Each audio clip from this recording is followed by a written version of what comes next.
Welcome to OJ Studios. We're excited to present the first installment in the Family Hext series, A Dad at Prom, written by Olivia Julius. We hope you enjoy the story. Chapter 1 Dad Stuff. Let me tell you something no one warns you about when you become a dad. It's not the diapers, or the sleepless nights, or even the terrifying moment your toddler learns the word no and uses it like a weapon. No, the real challenge. Teenagers, with opinions, and phones, and prom. I was doing what any good father does on a sunny Saturday afternoon, grilling questionable meat and minding my own business, when disaster struck in the form of my daughter, Chloe. 17. Attitude like a caffeinated cat. Has mastered the art of eye rolling without even moving her head. She's the kind of teenager who listens to bands whose names sound like threats and wears combat boots with floral dresses, ironically. I love her more than ribs, but some days she makes me want to fake my own death and live in a treehouse. Dad, she yelled from inside the house. I didn't respond. You learn over time, you don't answer until they yell twice. First call is just a sonar ping to see if you're within nagging distance. Sure enough, Dayawad, there it is, in the backyard. I called, flipping a burger and accidentally flinging it into the bushes. Cooking meat. Being manly.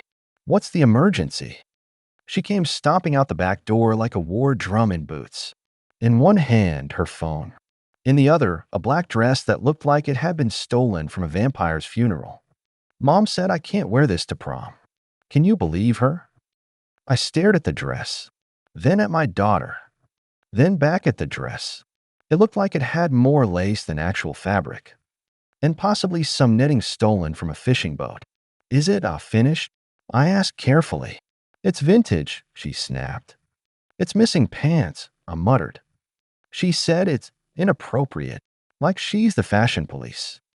I opened my mouth, closed it, flipped another burger. I'd seen this movie before. It ends with me choosing the wrong side and sleeping on the couch. Sweetie, I said slowly, your mom just wants you to wear something that doesn't cause heart attacks. It's not like I'm going to prom naked. Well, thank God for that, I said a little too loudly. She groaned and stormed back into the house, but not before slamming the screen door so hard a moth died of shock. I stood there for a moment, spatula in hand, watching the smoke rise from the grill like the last wisps of my parental authority. Then Marie appeared. My wife, the love of my life. The only woman I've ever met who could make "I told you so" sound both loving and like a threat. She had that look in her eye, the one she gets right before she reorganizes the spice rack or rearranges our entire lives. We need to talk, she said. About Chloe? I asked. About prom, she said.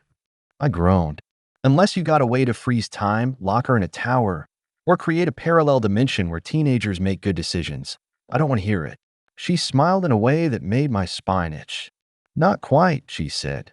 But I do have a plan. I followed Marie into the kitchen because when your wife says, I have a plan in that tone, you don't ignore it. You follow. You nod. You try not to look directly into her eyes, like she's the sun or a very stylish basilisk. Inside, Chloe was already mid-rant, dress clutched to her chest like a martyr defending their cause.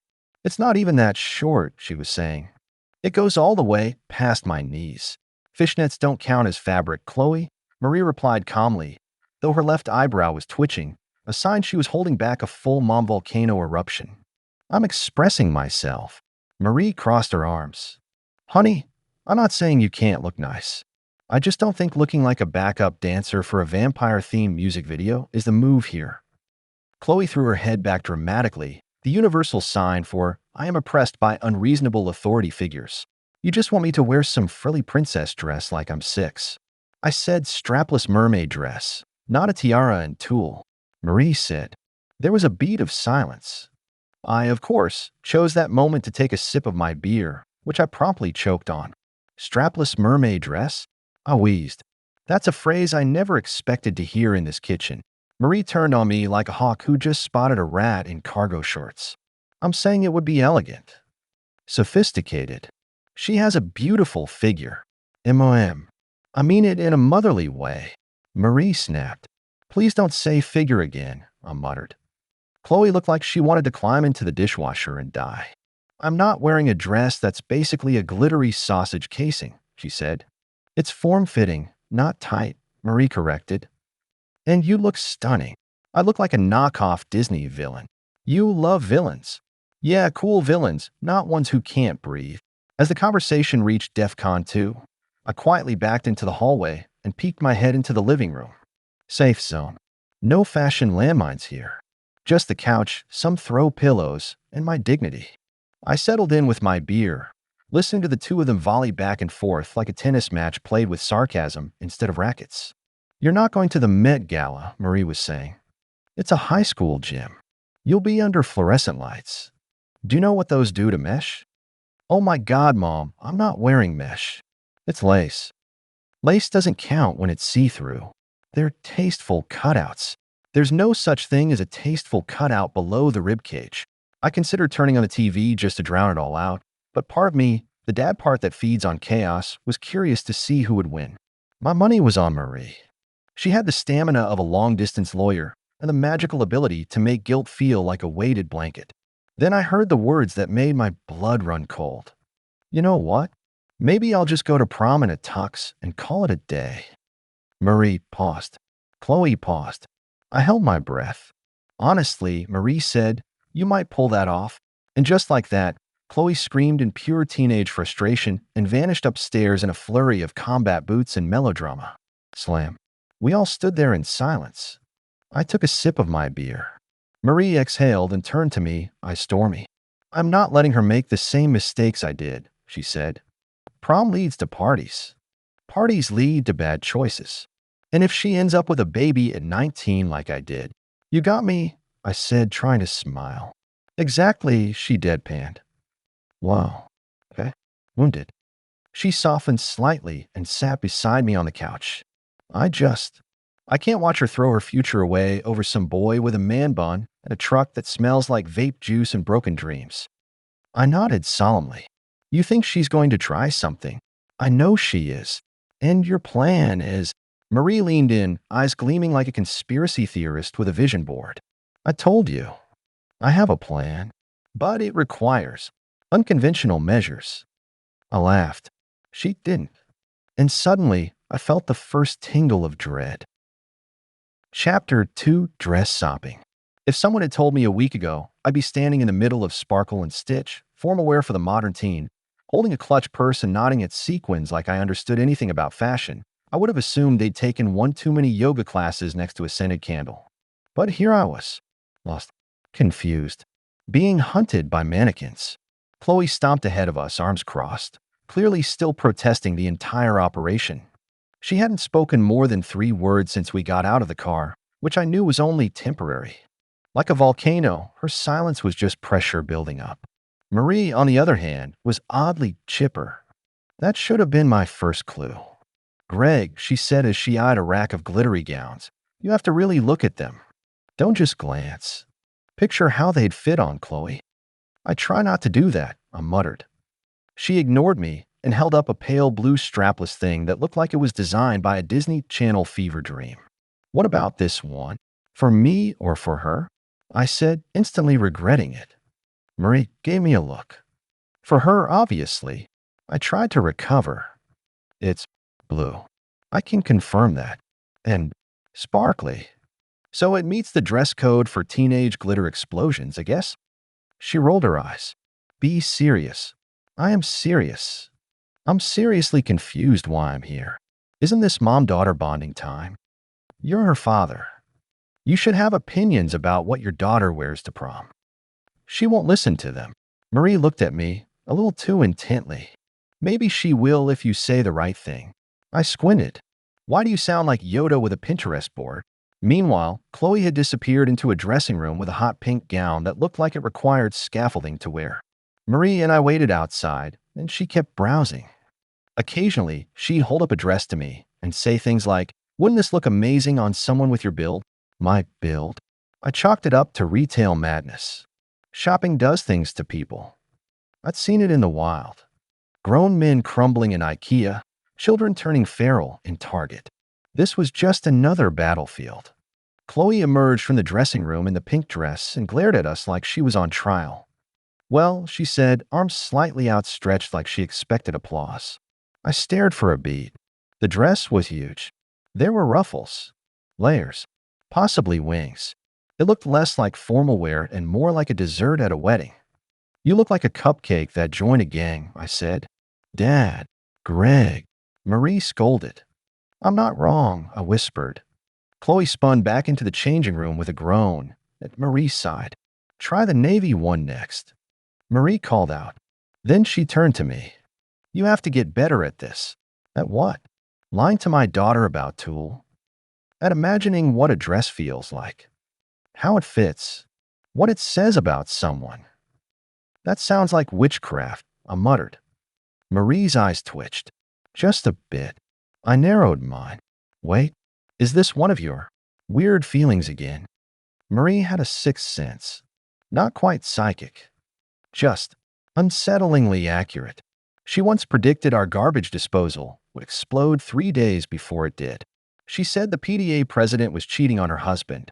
And sure enough, the woman ran off with a middle school band director a month later. Greg, she said, voice honey sweet, just try to imagine for a moment what it's like to be a 17-year-old girl picking out a prom dress. No thanks, I said. I'm barely holding it together as a 42-year-old man in a tux rental place that smells like spray tan and broken dreams. She grinned. A real one. Too real. Just humor me, she said. Then, as if it were nothing, she held up a champagne-colored strapless mermaid dress and tilted her head. Honestly, this would look so good on you. Here. She blinked. I blinked. What? On Chloe, she corrected quickly. On Chloe. It would look good on Chloe. Right. Sure. That wasn't ominous at all. A few minutes later, Chloe reappeared in a champagne-colored mermaid dress. She stood in front of the mirror with her arms stiffly at her sides, like she wasn't sure if she was supposed to model it or fight crime in it. I braced myself. It's okay, Chloe said, avoiding eye contact with her own reflection. I look like someone's maid of honor. No, Marie said quickly. You look mature. Elegant. The neckline is flattering, and the color works with your skin tone. I blinked. Who are you, and what did you do with my wife? Chloe was clearly waiting for someone to say something stupid. I had a 100% success rate in that department, so she looked straight at me. Well, she asked. I rubbed my face. It's not bad. Chloe raised one eyebrow. I mean, it's classy, I said, instantly regretting it. You look like you're about to give a sassy acceptance speech at a mildly important awards show. Marie shot me a warning look. Chloe actually didn't hate that. She turned slightly in the mirror. It does kind of give, I'm too good for this school vibes. Exactly, Marie said. And it's got coverage, shape, and no mesh or questionable holes. Yeah, Chloe said, inspecting the back. And I can actually breathe in it. I stood there awkwardly as they adjusted straps and twirled. I was holding Chloe's hoodie, Marie's purse, and some random purse I think belonged to a mannequin. Somehow I'd become the designated fashion donkey. You know, Marie said, this is the first dress you haven't automatically threatened to burn. Don't get used to it, Chloe muttered. It's still sparkly. But you like it, Marie pressed. I don't hate it, Chloe admitted. Which, in teen speak, meant she might actually like it. Marie beamed. Let's try on one or two more, just in case. Then we'll grab lunch. I want Thai food, Chloe said. I want a nap and to never see sequins again, I muttered. They ignored me. While Chloe went back into the dressing room, Marie sidled up next to me. She looked smug. Too smug. Like she'd just won a secret competition I didn't know was happening. What? I said. You're not bad at this, she said. At what? Noticing things. Picking up on detail. I saw how you looked at that A-line cut. I blinked. I looked at it because I thought it was upside down. Marie just smiled. Still, you're getting the hang of it. I narrowed my eyes. Why are you training me like I'm going undercover in Project Runway? She didn't answer. She was busy texting someone, probably the other moms in her secret coven of high-functioning anxiety. Then, for the second time that day, she held up a dress. A different one this time. Soft lavender, simple neckline, delicate floral embroidery. Not too sparkly. Not too loud. Tasteful. Elegant. She held it against me. I mean, she said casually, You have broad shoulders, but it could totally be tailored. I stepped back like the dress was made of bees. Okay, what is going on? Nothing, she said brightly. Just thinking out loud. Thinking what, exactly? Marie's eyes sparkled in a way that made me deeply nervous. Wouldn't it be fascinating, she mused, if a dad had to go to prom? Like undercover. To really see what goes on. From the inside. You still to her. She stared at me. I laughed. She didn't. And suddenly I realized, maybe she wasn't joking. Marie, I said slowly, please tell me you are not fantasizing about me in a tiara. No tiaras, she said. That would be silly. Oh, that would be silly. Glad we found a line. Chloe popped back out at that moment, this time in a slinky forest green dress that made her look like a dangerous fairy tale villain. Marie vetoed it before I could even say anything. No, too much slit. Too much sass, she said. But it has sleeves. Chloe protested.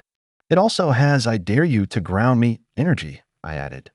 Chloe groaned again and vanished into the changing room. We were entering the dress shopping burnout phase. Marie, however, was still energized. Too energized. Like someone about to drop a bomb. We'll take the champagne dress, she told the attendant. Great choice, the girl said. It's one of our most popular. That somehow made Chloe instantly like it 30% less. As we walked to the checkout, Marie leaned close and said, You did great today, honey. I held a purse and insulted fabric. I feel like I lost something important. She kissed my cheek. No, you're just opening up. To what? Glitter allergies? To possibilities. I didn't know it then, but that moment, standing in line with a prom dress and a plastic garment bag over my shoulder and a sinking feeling in my gut, was the last moment I would ever feel normal again. Chapter 3 Calm before the prom. Prom day. The holy grail of high school milestones. The Super Bowl of sequins. The Olympics of awkward corsages, aggressive spray tans, and aggressiver hormones. And I, Greg Saunders, was doing what any self-respecting dad should be doing on prom morning, pacing by the front window like a CIA agent waiting for a hostage exchange. I had my coffee. I had my robe. I had my doubts. Chloe was upstairs blasting music and packing an overnight bag the size of a Volkswagen. Marie was suspiciously calm in the kitchen, humming as she arranged a fruit tray. A fruit tray on prom morning.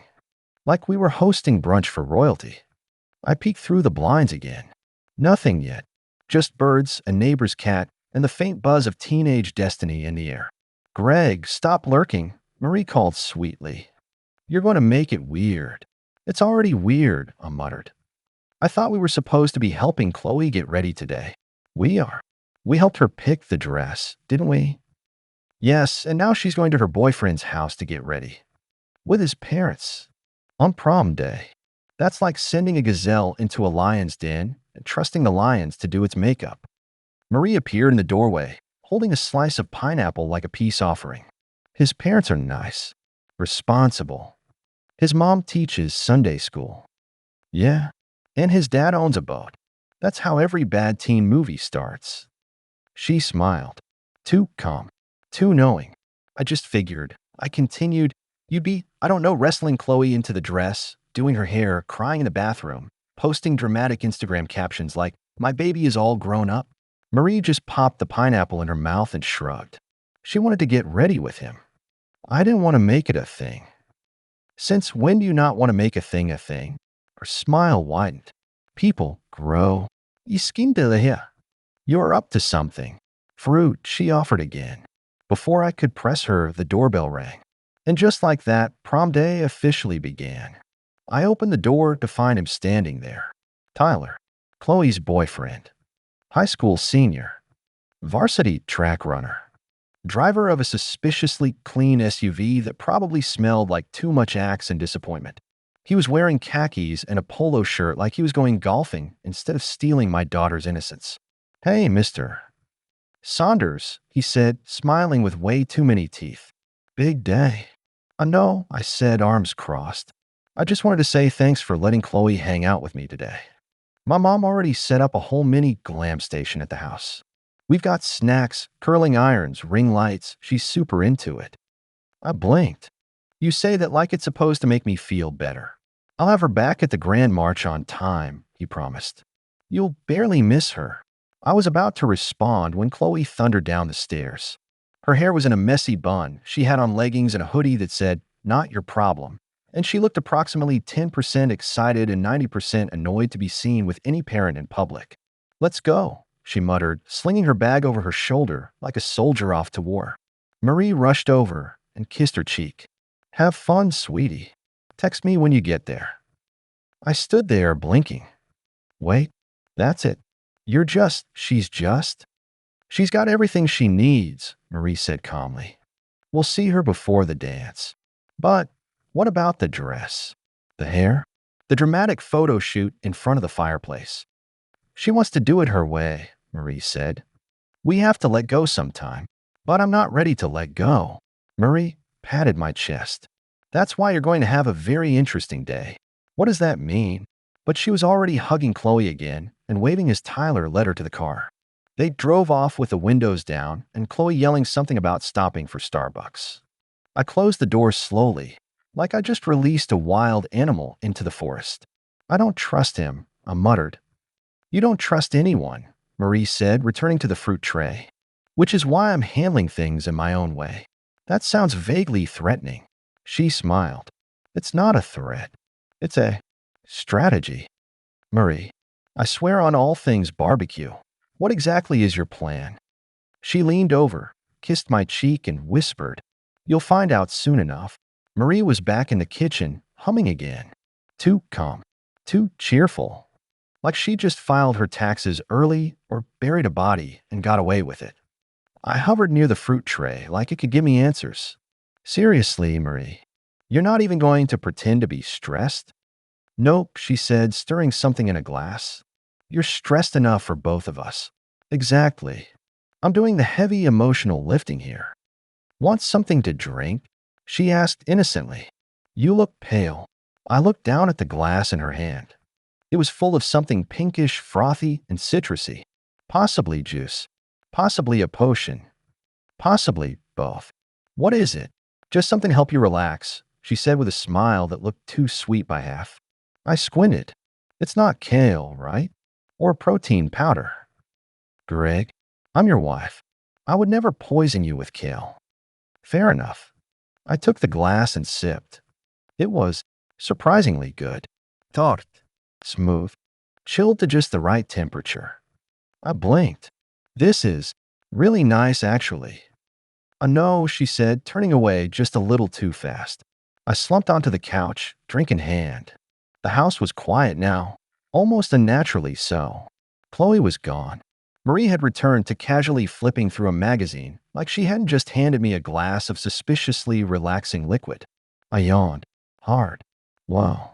That hit fast," I said, rubbing my eyes. "I think I'm going to take a quick nap. Just for a bit." "Good idea," Marie said. "You've got a big night ahead of you." "What does that mean?" I asked, eyes already fluttering. But she didn't answer. And before I could ask again, darkness. Chapter 4 Mirror, Mirror. The first thing I noticed when I woke up was that my neck hurt. The second thing I noticed was that my pants were trying to kill me. I blinked at the ceiling, groggy, dry-mouthed, vaguely aware that I must have passed out on the couch. Except now I was in our guest room. Everything smelled faintly like lavender and fabric softener and something else. Something flowery. I sat up. And that's when I realized something was very, very wrong. My t-shirt hung off me like a tarp. My jeans had slithered halfway down my hips in surrender. My arms were skinny. My legs were smooth. Wah. The sound that came out of my mouth was not my voice. It was higher. Softer. Like a teenage girl doing a bad impression of me doing a bad impression of a teenage girl. I froze. Slowly, so slowly, I looked down. Smaller hands. Narrow wrists. An unfamiliar chest. Nope. Nope, nope, nope, nope, nope. I flung my legs over the side of the bed and stood up, and immediately stumbled. New center of gravity. Shorter legs. Lighter everything. I reached for the dresser for balance, hands trembling. My baggy jeans were now trying to slide off entirely, held up only by sheer panic and stubborn dad energy. What the hemorrhage? I called out. It came out as a chirpy yelp. My heart was pounding so hard it echoed in my ears. This is a dream. Gotta be a dream. Maybe the juice was spiked with NyQuil and shame. Maybe I'm hallucinating from inhaling too much sequin air at the dress store. Maybe. The bedroom door creaked open. Marie leaned in, holding a cup of tea like she was checking in on a sleeping child. Oh good, she said. You're up. I opened my mouth to scream something like, what did you do to me, but it came out more like wahayggh. Marie set the tea down calmly on the nightstand and sat on the edge of the bed like a nurse about to deliver a very casual diagnosis of congratulations, you're cursed. I know this is a lot, she said. A lot? I shrieked. I woke up in someone else's body. My shirt is trying to eat me. My pants are filing for divorce. It's not someone else's body, she said gently. It's yours. It's just new. Marie, I have boobs. She gave a half-apologetic shrug. They're not very big. I kept things proportionate. Oh, thanks, I hissed, pulling the hem of my oversized shirt down as if that would restore reality. How is that supposed to be reassuring? I thought it might help you blend in. Blend into what? A shampoo commercial. She smiled patiently. Too patiently. The way a mother smiles at a toddler throwing a tantrum about invisible monsters. Greg. Sweetie. You're going to prom. I was going to watch from the sidelines. Possibly from the parking lot. Not as a participant in a body swap horror movie. I told you I had a plan, she said. This is not a plan, Marie. This is a felony in at least 6 dimensions. Marie stood up and walked calmly to the vanity table in the corner. She picked up a handheld mirror. Nope, I said, backing away. Don't you dare. I think you should see. Nope. Not happening. Greg. I'm not ready to meet my new face. She held it out anyway. I took it. Slowly. Like it was a live grenade. And then I looked. A teenage girl stared back at me. Same brown eyes. Same arch to the eyebrows. Same skeptical, are you kidding me, expression I'd perfected over 42 years, but on a soft, rounder, younger face. Smooth skin. Slightly wavy shoulder-length hair. Full lips. A faint, annoyed blush creeping into unfamiliar cheeks. I blinked. She blinked. I tilted my head. She tilted hers. It was me. But not me. Greg 2.0, Teen Girl Edition. I put the mirror down and sat back on the bed slowly. My 2 big jeans gave up and puddled around my ankles like a final insult. This is a nightmare, I whispered. Marie sat beside me, rubbing my back gently. You'll adjust quickly. The spell is really stable. I don't want it to be stable. She offered a sympathetic smile. You always said you wanted to understand Chloe better. I meant like. Emotionally. Not anatomically. Marie sighed and handed me a robe. You need a shower. And after that, we'll need to talk about your new identity. My what? You can't go to prom as yourself, obviously. We need a name, a backstory, and. I threw the robe over my head and groaned. I haven't even accepted that I have hips and now I need a fake teen girl alias? You'll be fine, she said, standing up. You were actually quite cute. I think you'll fit in easily. Marie, I said, my voice muffled through the robe, if this ends with me in a tiara, I'm getting a divorce. She paused at the door. No tiaras, she said sweetly. Just sensible heels. And with that, she left the room. I sat there in my new skin, swimming in old clothes, wondering how the hell I was supposed to survive prom night when I couldn't even survive this robe. I sat on the edge of the bed for a long time, just trying to breathe in a body that felt like a rental.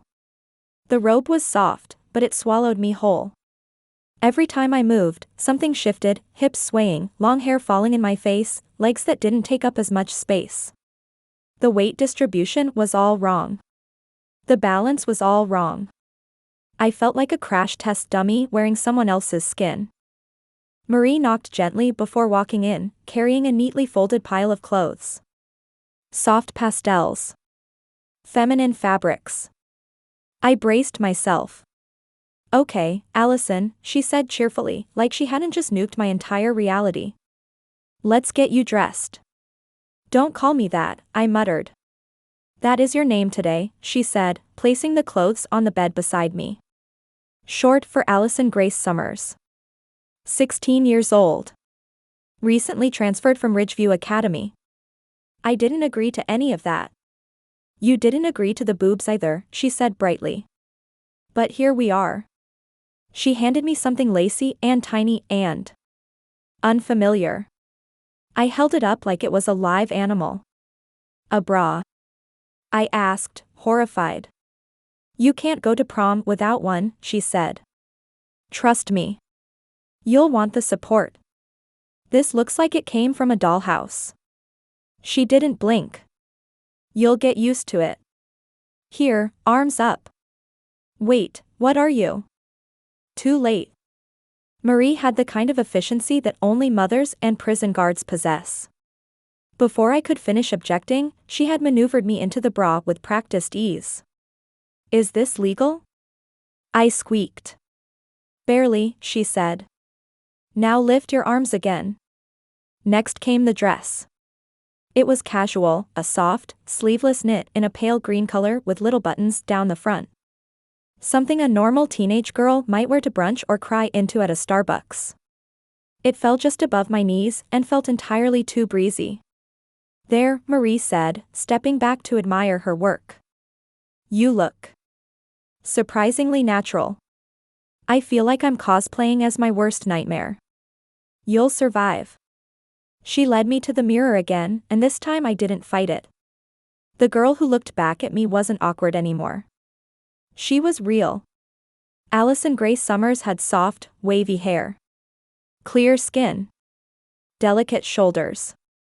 A figure that fit the dress like it was made for her. For me. I touched the mirror.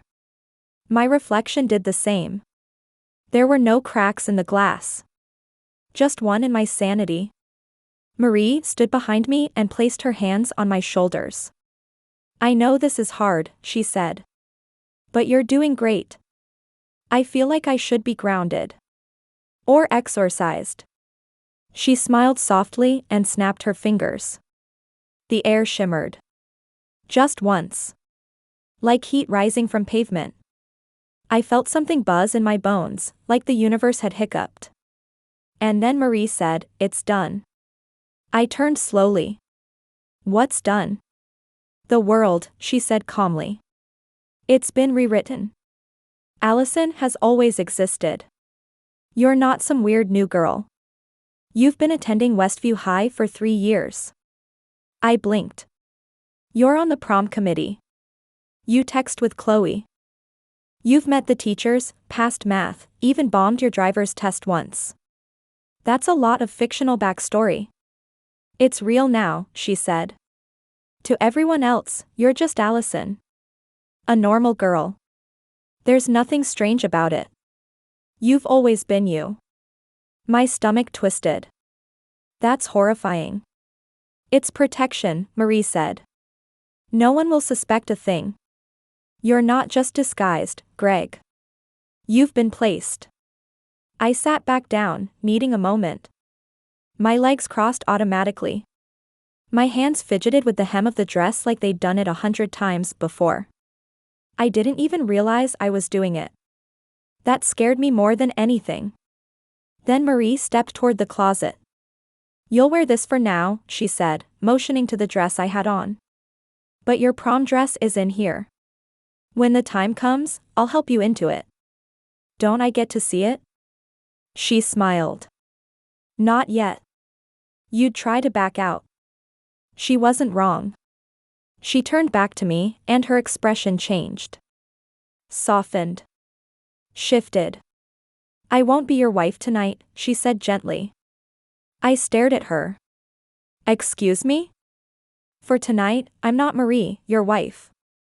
I'm just a close family friend helping Allison get ready for her big night. My brain flatlined. I am not emotionally equipped for that sentence. Neither is the universe. But it'll manage. I stood slowly, the dress swishing around my legs. So let me get this straight. I'm a high school girl. Named Allison. With a fabricated life. I have friends. Teachers. A GPA. Possibly a TikTok. And I'm about to go to prom. Yes. And you're not my wife anymore. Not until tomorrow morning. This is the weirdest marriage counseling I've ever heard of. Marie stepped forward and smoothed a wrinkle in my dress. You're going to do great, she said. You're smart. You're observant. And you care about Chloe more than anything. Still do, I mumbled. Then prove it. Be there. Be her friend. See the world she's living in. And make sure she's safe. I didn't respond. I was too busy wondering how the hell I was going to survive a prom I wasn't even invited to. In a body that wasn't mine. In a dress I hadn't seen. Under a name I didn't choose. But ready or not, Allison was going to prom. I stood there in the bedroom, swishing in a dress that didn't belong to me, processing the fact that I was no longer Greg Saunders, laid-back dad, lover of barbecue, hater of mesh. I was Allison Summers. Teenage girl. 16. A figment made flesh. And I needed a drink. I need a beer, I muttered, standing up. Or 6. I stomped toward the kitchen, my oversized slippers flapping against the floor. The dress tugged at my legs with every step. My whole body felt weird, light and swishy and jittery. A cold one would at least settle my nerves. I yanked open the fridge and reached for my trusty six-pack. Ah. Marie's voice rang out like a schoolteacher catching a kid cheating. I froze mid-reach. What? She crossed her arms, leaning against the counter. Put it back. I'm not giving up my one coping mechanism, Marie. You don't have coping mechanisms, she said flatly. You have dad beers and lawn chairs. Exactly. And I need one. She shook her head. You can't. I grabbed the can anyway, holding it like a sacred artifact. Watch me. She didn't flinch. Allison. You're 16 years old. I barked out a laugh. No, I'm not. I'm 42. I pay taxes. I have a 401k. I know the difference between good and bad cholesterol. Marie just raised an eyebrow. Your body is 16. And that means no alcohol. I stared at her. Then at the can in my hand. Then back at her. You're seriously grounding me? I'm seriously reminding you that you're a minor. I held up the beer, pleading. This isn't for Allison. This is for Greg. Greg needs this. Greg is in hibernation, Marie said calmly. Allison is in charge now. And Allison doesn't drink. My jaw dropped. You've trapped me in this body, and now you're enforcing prom night prohibition? Marie plucked the beer from my hand with ease and slid it back into the fridge. You'll thank me later. I doubt that very much, I muttered, slumping against the counter. She patted my shoulder. It's time to embrace the role. If you don't, someone will notice. And then the whole point of this will collapse. I groaned. I didn't sign up for method acting. You love Chloe, she said simply. That stopped me. Of course I did. Marie softened. Then protect her. Not as a dad. Not as a lecture. As Allison. As her friend. I sighed so hard I nearly deflated. Fine. But I'm still counting this as cruel and unusual punishment. You'll live, she said with a smile. That's what teenage girls do best. I was still sulking over the stolen beer when Marie clapped her hands like a camp counselor about to announce field trips.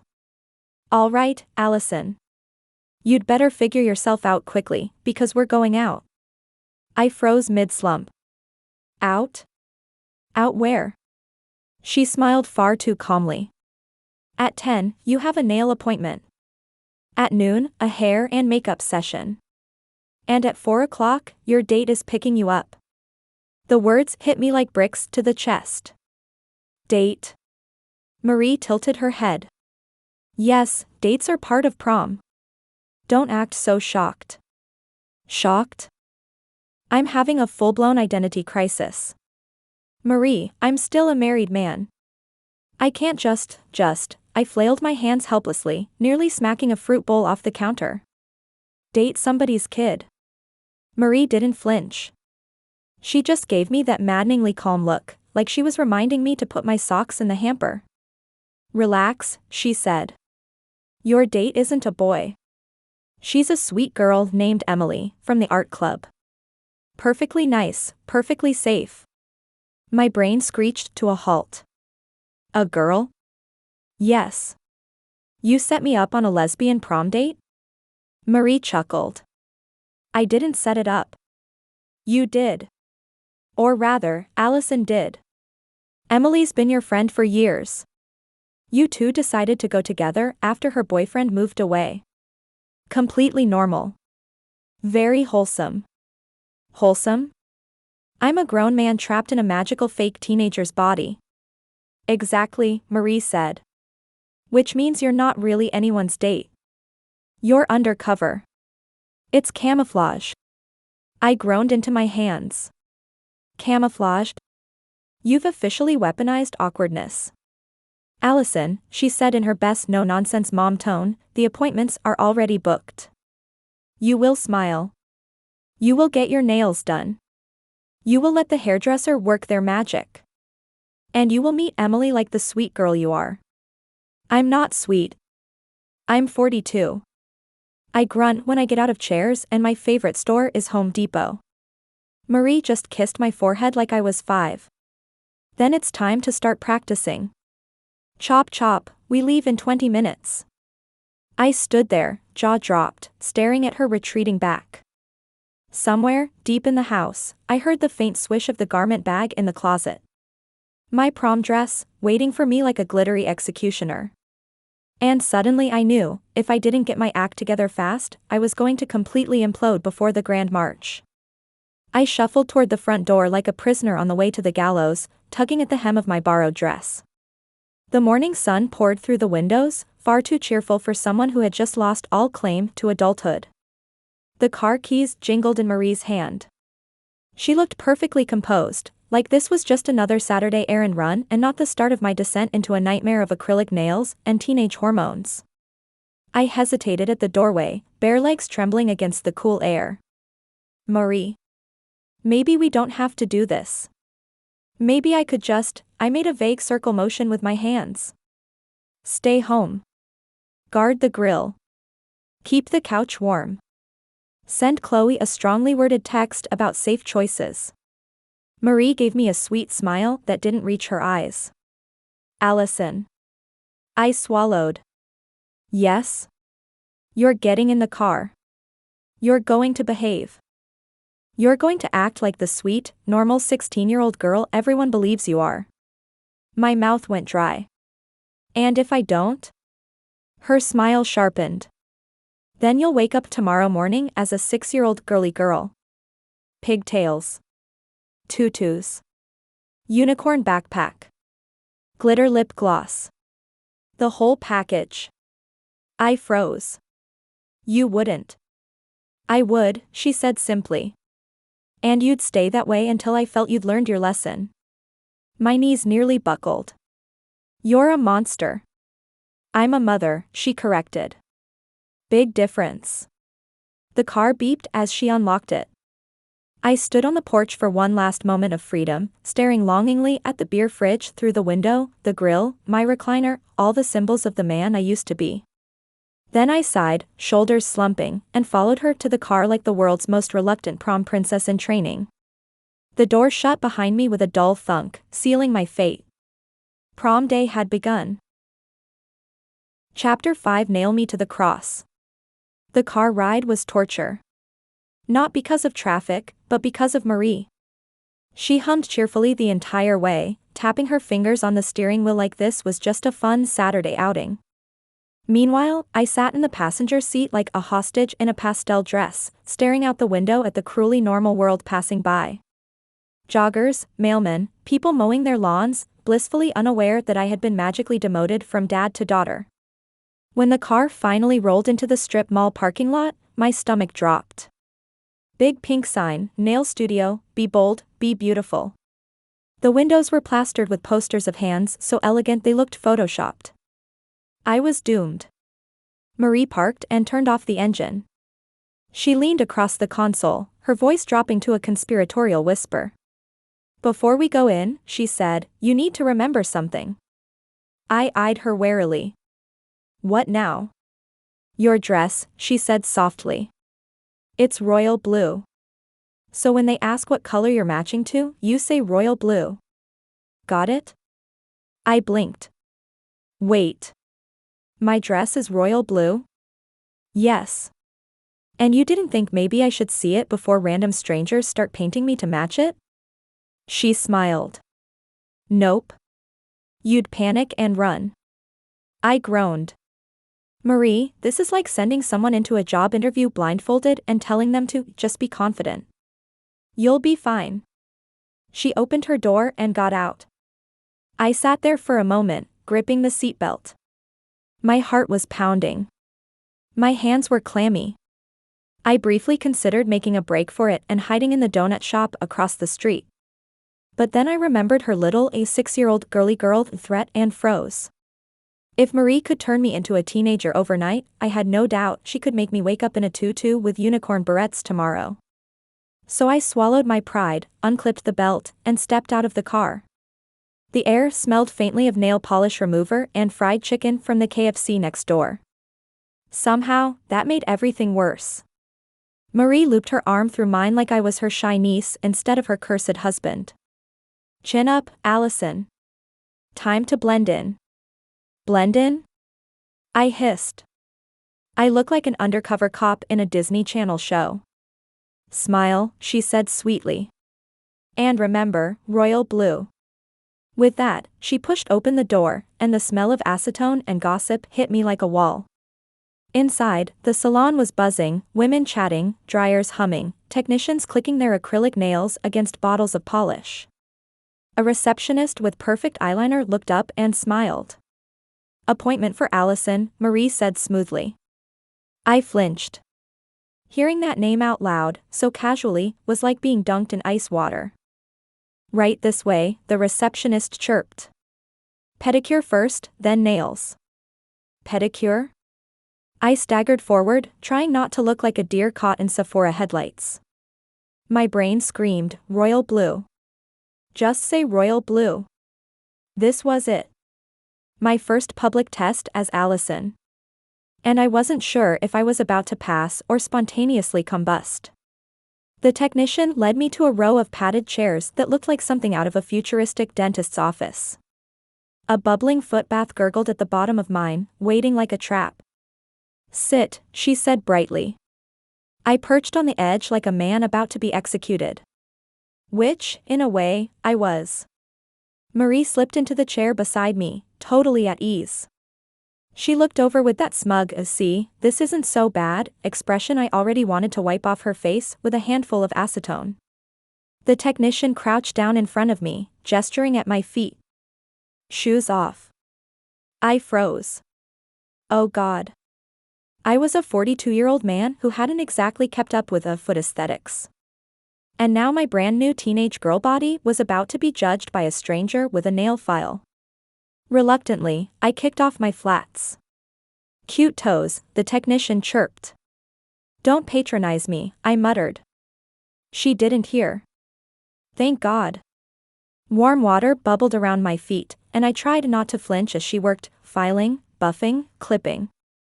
It felt weirdly intimate, like someone was cleaning a part of me I didn't even know was public property.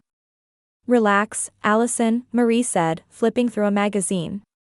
Relax? My dignity is being sanded off. The technician looked up. Shape? My brain blanked. What? Square? Round?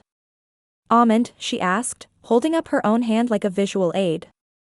I glanced helplessly at Marie.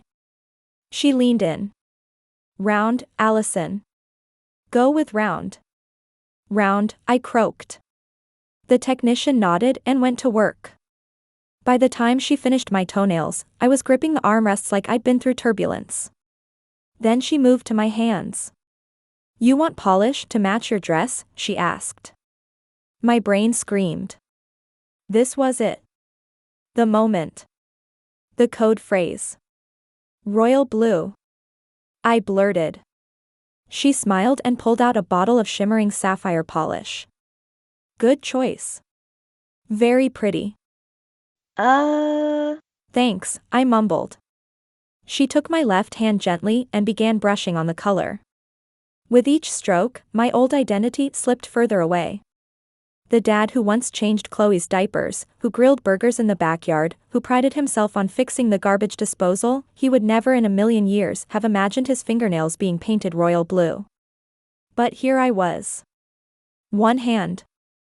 Then the other. Smooth, careful strokes. Tiny fans whirring as the polish dried. And when she was done, I stared down at my hands. They weren't mine anymore. The nails gleamed in perfect, even coats of metallic blue. Delicate. Feminine. Pretty. I flexed my fingers. The polish caught the light like tiny mirrors. Marie peeked over. Beautiful. You'll look amazing tonight. Don't, I said, voice shaky. Don't say that. Why not? Because I almost believe you. Marie just smiled and went back to her magazine. And I sat there, staring at the glittering tips of my new hands, wondering just how much of Greg Saunders was left under all that polish. The bell above the door jingled as we stepped out of the salon, the sharp smell of polish clinging to me like guilt. I held my hands out in front of me, fingers spread, staring at the shimmering royal blue nails catching the sunlight. They looked like they belonged to someone else. Someone girly. Someone confident. Someone not a middle-aged dad who once prided himself on being able to open pickled jars without assistance. Marie jingled the car keys and smirked at me. See? That wasn't so bad. Marie, I said flatly, a stranger just painted my body like it's a Barbie dreamhouse accessory. It was that bad. She slid into the driver's seat with the air of someone who just won an argument. Well, get used to it. You've still got 2 more appointments. I groaned as I climbed into the passenger seat, nearly slamming my newly painted nails in the door before realizing, for the first time in my life, that I needed to protect them. I buckled in, staring out the window as Marie pulled us onto the street. After a long silence, I blurted, "What color is my date's dress?" Marie glanced over, her lips twitching into a sly smile. Red. Red. I whipped my head around. Like, bright red? Like a fire truck? Like the color of a stop sign warning me not to be here? Yes. Elegant, classic red, she said calmly. Emily will look gorgeous. My head hit the headrest with a thunk. So I'll be royal blue, and she'll be red? Great. We'll look like a patriotic float in the 4th of July parade. Marie chuckled. Or you'll look complimentary. Bold. Unforgettable. I groaned again, sinking lower in my seat, wishing the nail polish fumes had poisoned me just enough to miss the rest of this day. Marie reached over and patted my knee. Relax, Allison. By tonight, no one will doubt you belong there. I glanced at my shining blue nails, at the way my hair tickled my cheek when I turned my head, and swallowed hard. That was exactly what I was afraid of. The salon was even worse than the nail place. At least there, I could sit in silence and focus on not kicking anyone during the pedicure. But this place? This was a full-blown beauty battlefield. The moment we walked in, I was assaulted by the scent of hairspray, perfume, and a faint undercurrent of hot metal from the curling irons. Blow dryers roared like jet engines. Girls in matching silk robes giggled in front of mirrors. Bottles of foundation, powders, and palettes were spread across counters like surgical instruments. I froze in the doorway. "Marie," I whispered hoarsely, "this is a nightmare." She just smiled and gave me a little push toward the receptionist. "Appointment for Allison." And just like that, I was whisked away into a chair in front of the biggest mirror I'd ever seen. The stylist, a woman with neon pink hair and enough bracelets to set off a metal detector, clapped her hands together. "Okay, sweetie, let's make you prom ready." I swallowed hard. My reflection stared back at me, soft-faced, nervous, with royal blue nails tapping against the armrest. Not me. Definitely not me. The stylist picked up a curling iron and grinned. "So, do we want loose curls, tight curls, or bombshell volume?" I panicked.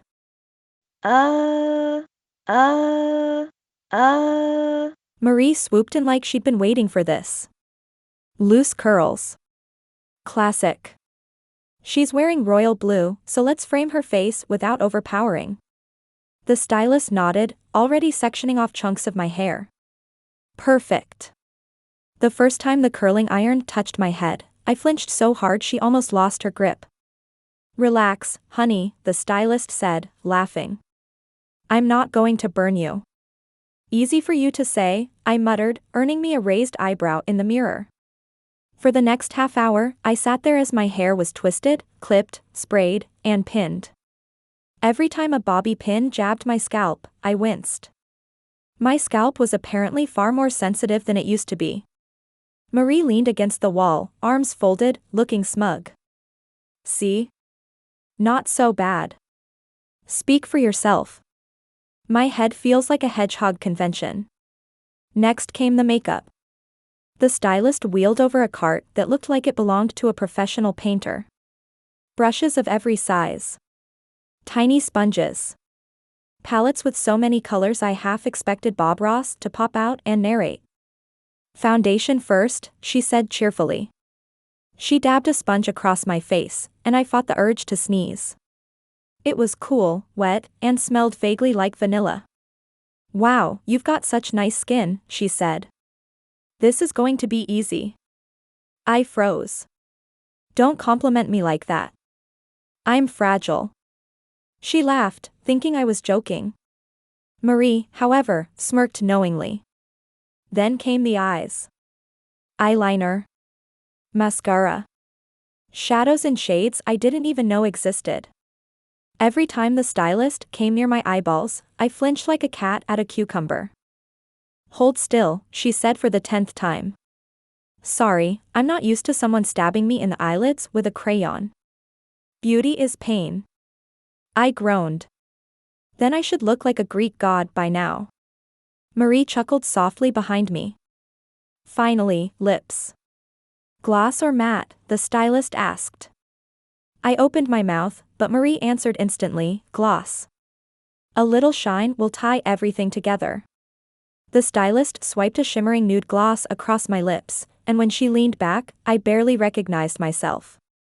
The girl in the mirror had flawless skin, soft curls framing her face, eyes that looked impossibly big with just the right sweep of eyeliner, and lips that glistened like they belonged in a commercial. Allison. Not Greg. Allison. My stomach dropped. Marie stepped forward and rested her hand on my shoulder. "You look beautiful." I whispered, "Don't say that." "Why not?" she asked gently. "Because, it feels true." For a long moment, none of us spoke. The stylist just smiled proudly, like she'd painted a masterpiece, and began cleaning her brushes. Marie leaned down, close to my ear. This is who the world sees now. Allison. Remember that. And tonight, you'll play your part perfectly. I gripped the armrest, nails gleaming royal blue, and swallowed hard. Prom night was no longer something I was dreading as a dad. It was something I was terrified of as a girl.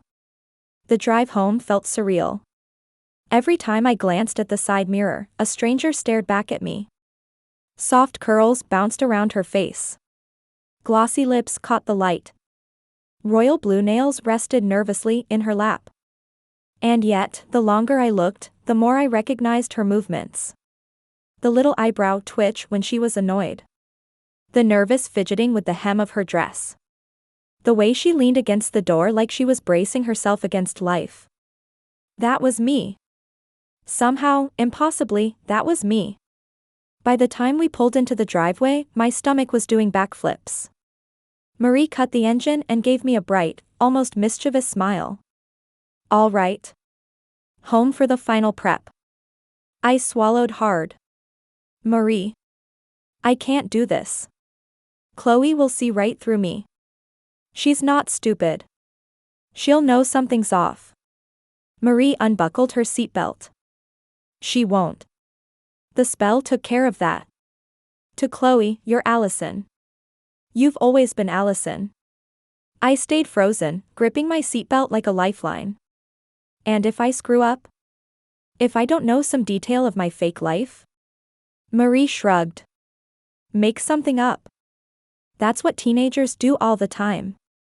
I groaned as she opened her door. This is insane. You'll thank me later, she said, slipping out. I didn't move until she circled around, opened my door, and tugged me out by the wrist.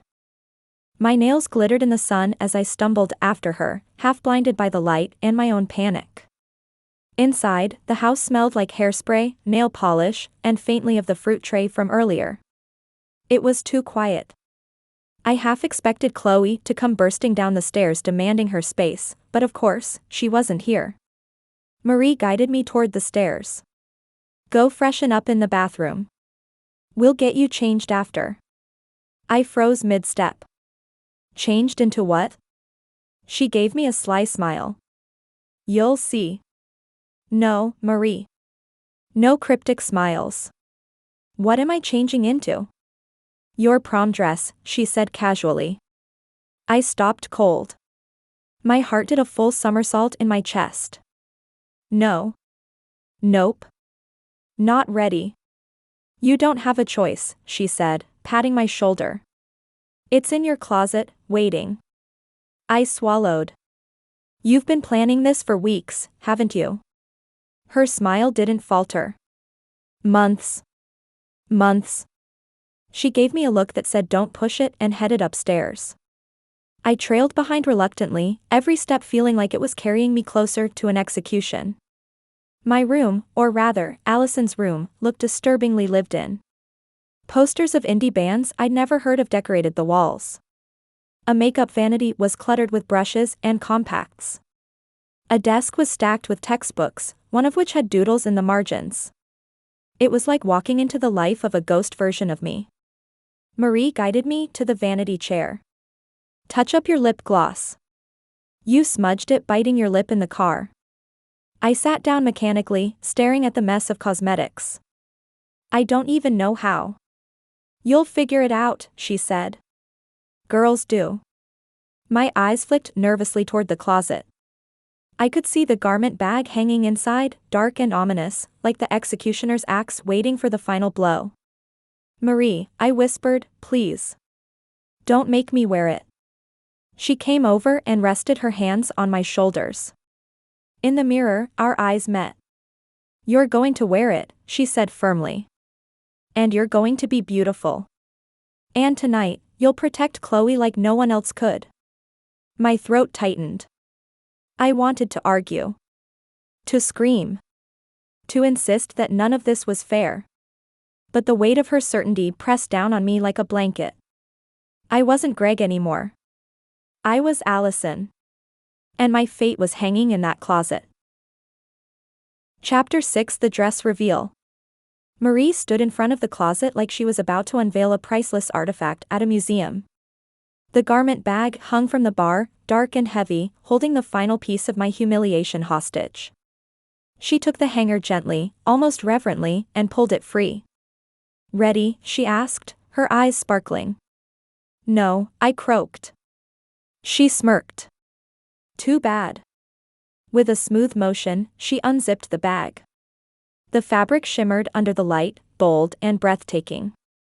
A strapless gown, rich royal blue from bodice to hem, with a glittering waistband that looked like it had been dipped in stardust. The skirt flared out with layers of tulle, delicate little rhinestones catching the light like raindrops frozen mid-fall. I actually gasped. Not because I wanted to, but because my body betrayed me. It was stunning. And it terrified me. Marie lifted it free and held it against herself for scale, then turned and pressed it into my arms. The fabric was heavier than I expected, soft and silky, like holding water in solid form. "There it is," she said softly.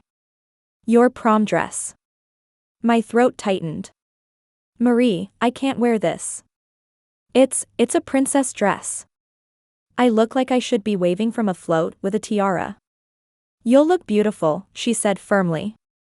"Exactly the kind of girl who belongs at prom." I stared at the gown, royal blue shimmering like it was mocking me.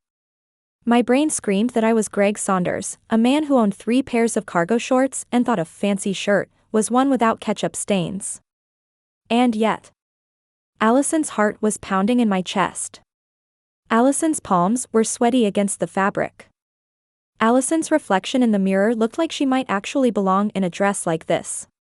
I swallowed hard. What if I trip? What if I can't walk in it? What if Chloe sees me and realizes I'm me? Marie stepped closer, resting her hand on mine, steadying the gown. "She won't. She'll see Allison. Everyone will. That's the beauty of the spell. You just have to live up to it." I shook my head, panic bubbling in my chest. "I can't do this." Marie's eyes narrowed. "You can. And you will." She leaned closer, her voice dropping to a dangerous whisper. "Or else tomorrow morning, you'll wake up 6 years old in pink sparkly sneakers with your hair in pigtails." My eyes widened. "You wouldn't." She smiled sweetly. "Try me." I looked down at the royal blue dress in my arms, shimmering like a storm I couldn't stop. And I realized I had no choice. Allison was going to prom. Marie hung the gown on the back of the closet door, the royal blue fabric glowing like it had its own light source. I just stood there, staring at it like it might sprout legs and walk away on its own. "All right, Allison," Marie said briskly, "let's get you ready." "Wait," I blurted, panic rising in my throat. "Don't I get some kind of training montage first? Like in the movies? You know, music, quick cuts, me learning how to walk in heels without face planting?" Marie smirked. "Nope. Straight into the deep end." I groaned. "Of course." She unzipped the back of the gown and motioned toward me. "Robe off." I froze. "Excuse me? You can't wear a ball gown over a bathrobe." "But..." Her mom glare shut me up instantly. I shuffled out of the robe, muttering, "This is child endangerment. I'm technically a minor now." Marie ignored me and lifted the dress. "Arms up." I obeyed reluctantly, and she slipped the gown over my head. The fabric cascaded down, cool and heavy, sliding against my skin like water. It settled around me with a soft whoosh. Then came the zipper. Marie tugged it upward, and I immediately felt my lungs shrink. "Too tight." I wheezed. "It's supposed to be snug," she said. "Snug? This is a corset. I feel like a toothpaste tube." "Stand still." She gave the zipper another firm yank. "Marie." I gasped. I think I just swallowed my spleen. She rolled her eyes. "Stop being dramatic. You look fantastic." "I look like I'm about to be launched out of a cannon." "Good posture, though." I shuffled toward the mirror, the skirt swishing loudly with every step. The rhinestones glittered under the light, mocking me with every sparkle. Okay, Marie said, clapping her hands. Shoes next. I looked down. The box at her feet contained a pair of strappy silver heels that looked like medieval torture devices disguised as footwear. Oh no. I said firmly. Not happening. Yes, happening. They're death traps. Women on National Geographic documentaries run faster in the wild than I will in those things. Marie crouched, grabbed my ankle, and slid the first shoe on before I could escape. The strap clicked shut. My foot immediately felt like it had been kidnapped. Up, she ordered. I wobbled to my feet, the heels pitching me forward like I was standing on stilts. Marie, I said slowly, I don't think my ankles bend this way. You'll get used to it. I won't. I flailed my arms for balance. These are stilts made by Satan. Allison, she said with terrifying calm, if you don't start walking in them now, you'll have to learn in front of your date. Is that what you want? I swallowed. Point taken. I tried a step. Wobble. Tried another. Wobble stumble. On the third step, I nearly toppled straight into the dresser. Marie caught me by the elbow. Better. Better? I look like a giraffe on roller skates. Still better. By the time she had me positioned in front of the full-length mirror, I was sweating like I'd just run a marathon. My chest felt locked in a vice, my toes were screaming in protest, and the skirt swished so dramatically I half expected background violins to start playing. All right, Marie said softly. Now look. I raised my eyes. And froze. The girl in the mirror was breathtaking. The royal blue gown hugged her bodice perfectly, sparkling at the waist with delicate beads of light. The skirt flowed down in soft, glimmering waves. Loose curls framed her face, the makeup subtle but flawless, the lips glossy and soft. The nails gleamed, perfectly matched. She looked radiant. She looked like she belonged at prom. She looked nothing like Greg Saunders. My throat tightened. That's me? Marie stepped behind me, resting her hands on my shoulders. That's Allison. I couldn't speak. Couldn't breathe. Because for the first time since this nightmare began, I believed her. I stood frozen in front of the mirror, trying to catch my breath in a corset that felt like it was actively strangling me. My reflection stared back in wide-eyed disbelief. Allison was radiant. Beautiful. Terrifyingly real. Behind me, Marie exhaled slowly. When I glanced over my shoulder, I caught her smiling, a different smile this time. Softer. Almost relieved. What? I asked nervously. Why are you looking at me like that? She took a deep breath and stepped back, folding her arms. Because, Allison, there's some good news. My stomach dropped. Good news? From you, that's usually a threat in disguise. What now? She tilted her head, her grin widening. You won't be going to prom alone. Before I could demand an explanation, she reached into her bag and pulled out a small glass vial. It shimmered with a liquid that shifted colors, pink, gold, silver, like someone had melted down a rainbow and bottled it. Marie, I said sharply, panic spiking. What is that? Insurance, she said simply. She uncorked it, and a faint, sugary scent filled the air, like cotton candy mixed with ozone. Then, without hesitation, she raised it to her lips and drank it down in one smooth swallow. The change was immediate. Marie's body shivered like she'd been hit with a sudden gust of wind. Her shoulders narrowed, her frame shrinking. Her skin smoothed, lines fading as her features softened into youthful symmetry. Her hair tumbled longer, darker, silkier, cascading past her shoulders in glossy waves. Her posture shifted, hips rounding, waist tapering, legs lengthening into a teenage silhouette. The woman I'd been married to for over 20 years was evaporating in front of me, being replaced, impossibly, horrifyingly, by someone else. Within seconds, standing where Marie had been was a 16-year-old girl. She was stunning, sharp green eyes that sparkled mischievously, lips curved in a knowing smile, a face that carried just enough of Marie's essence to make my brain short-circuit. She wore a casual outfit, jeans, and a fitted top, but her every movement radiated youthful confidence. I staggered back, grabbing the dresser for balance. Marie? What the hell did you just do? The girl smirked, her voice higher but undeniably hers. Don't look so shocked. You didn't think I'd let you have all the fun, did you? I gaped. My heart pounded so hard I thought the corset would burst. No. No, no, no, no. Tell me you're not. She stepped closer, her green eyes glinting. Think of it this way. You needed a date. You already had one arranged. Who better than me to play the part? My mouth went dry. The date. Wait. You don't mean. She smiled sweetly. Too sweetly. Yes, Allison. I'm Emily. The world tilted sideways. I stumbled back another step, staring at her, my brain struggling to process what she just said. My wife. My partner of 2 decades. The mother of my child. Was my prom date. Marie, I whispered hoarsely, panic and disbelief colliding in my chest. But she just grinned wider, leaned in close, and whispered. See you at 4.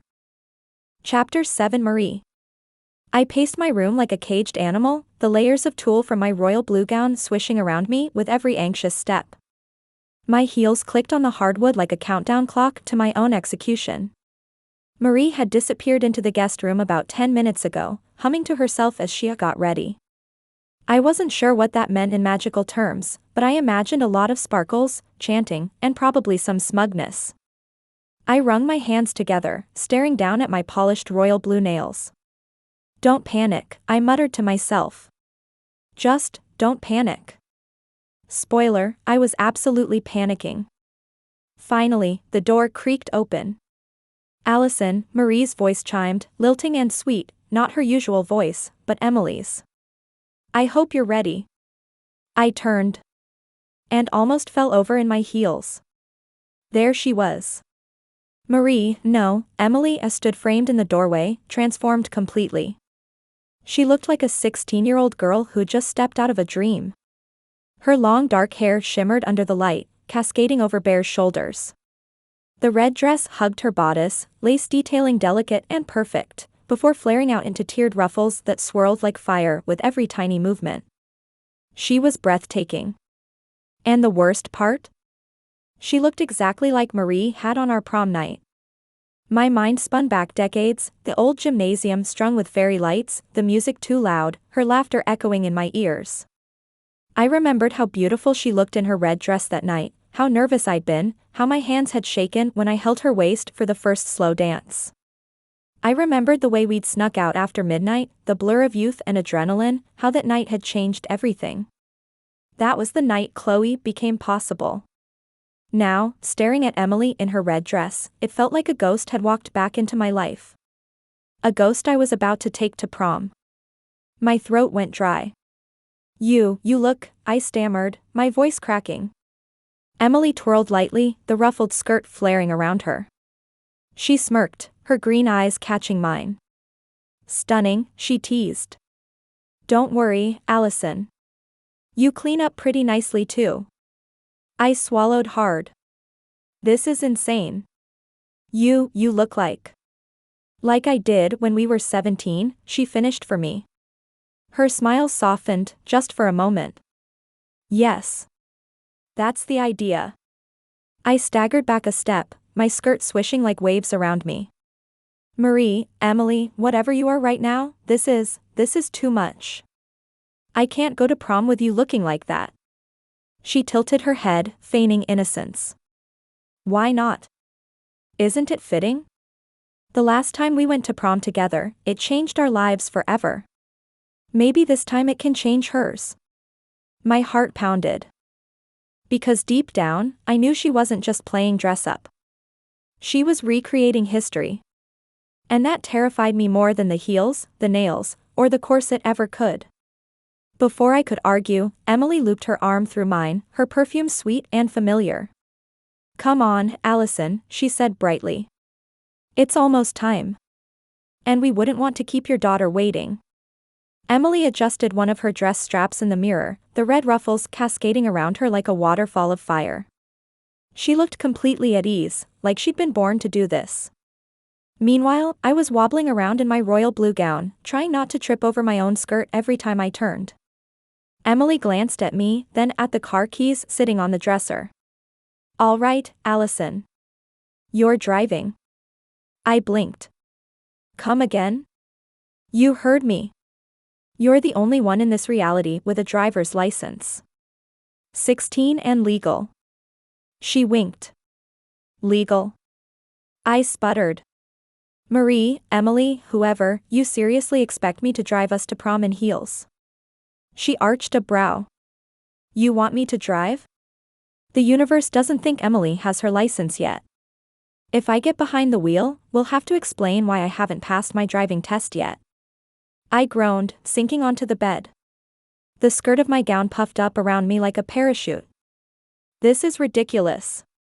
I haven't even figured out how to sit down without flashing somebody, and now I have to operate a 2-ton vehicle in shoes designed by a sadist? Emily smirked. "Relax. Just move the seat back and keep your ankles straight. Heels aren't that hard once you get used to them." Easy for you to say. You don't have dad knees and a 42-year-old's lower back trauma lodged in your soul. She ignored me, scooping up the keys and dropping them into my lap. "You'll be fine." I groaned again but clutched the keys anyway. The alternative was worse, letting her magic us there somehow, which I suspected would end with me vomiting glitter. After a long pause, I asked the question that had been gnawing at me since this whole plan began. "All right. Say we actually make it to prom without me killing us in the parking lot. What then? What's the plan for spying on Chloe?" Emily smoothed her hair, her green eyes sparkling mischievously in the mirror. "Simple. There is no spying." I stared at her. "Excuse me? We're not her parents tonight," she said smoothly. "We're not even family. When Chloe sees us, she won't recognize us as anything more than acquaintances. Classmates who happen to be going to the same prom. That's all." My jaw dropped. "So you mean to tell me our daughter, the kid I raised, the kid who still leaves towels on the bathroom floor and eats Pop-Tarts for breakfast, isn't going to have a clue who I am?" "That's right." I swallowed hard, the keys jingling nervously in my hand. "Marie, that's insane. How can I protect her if she doesn't even know I'm there for her?" Emily turned, her red dress flaring dramatically as she crossed the room to stand in front of me. She placed her hands gently on my shoulders, smiling softly. "That's the beauty of it," she said. "You'll be by her side without her ever feeling smothered.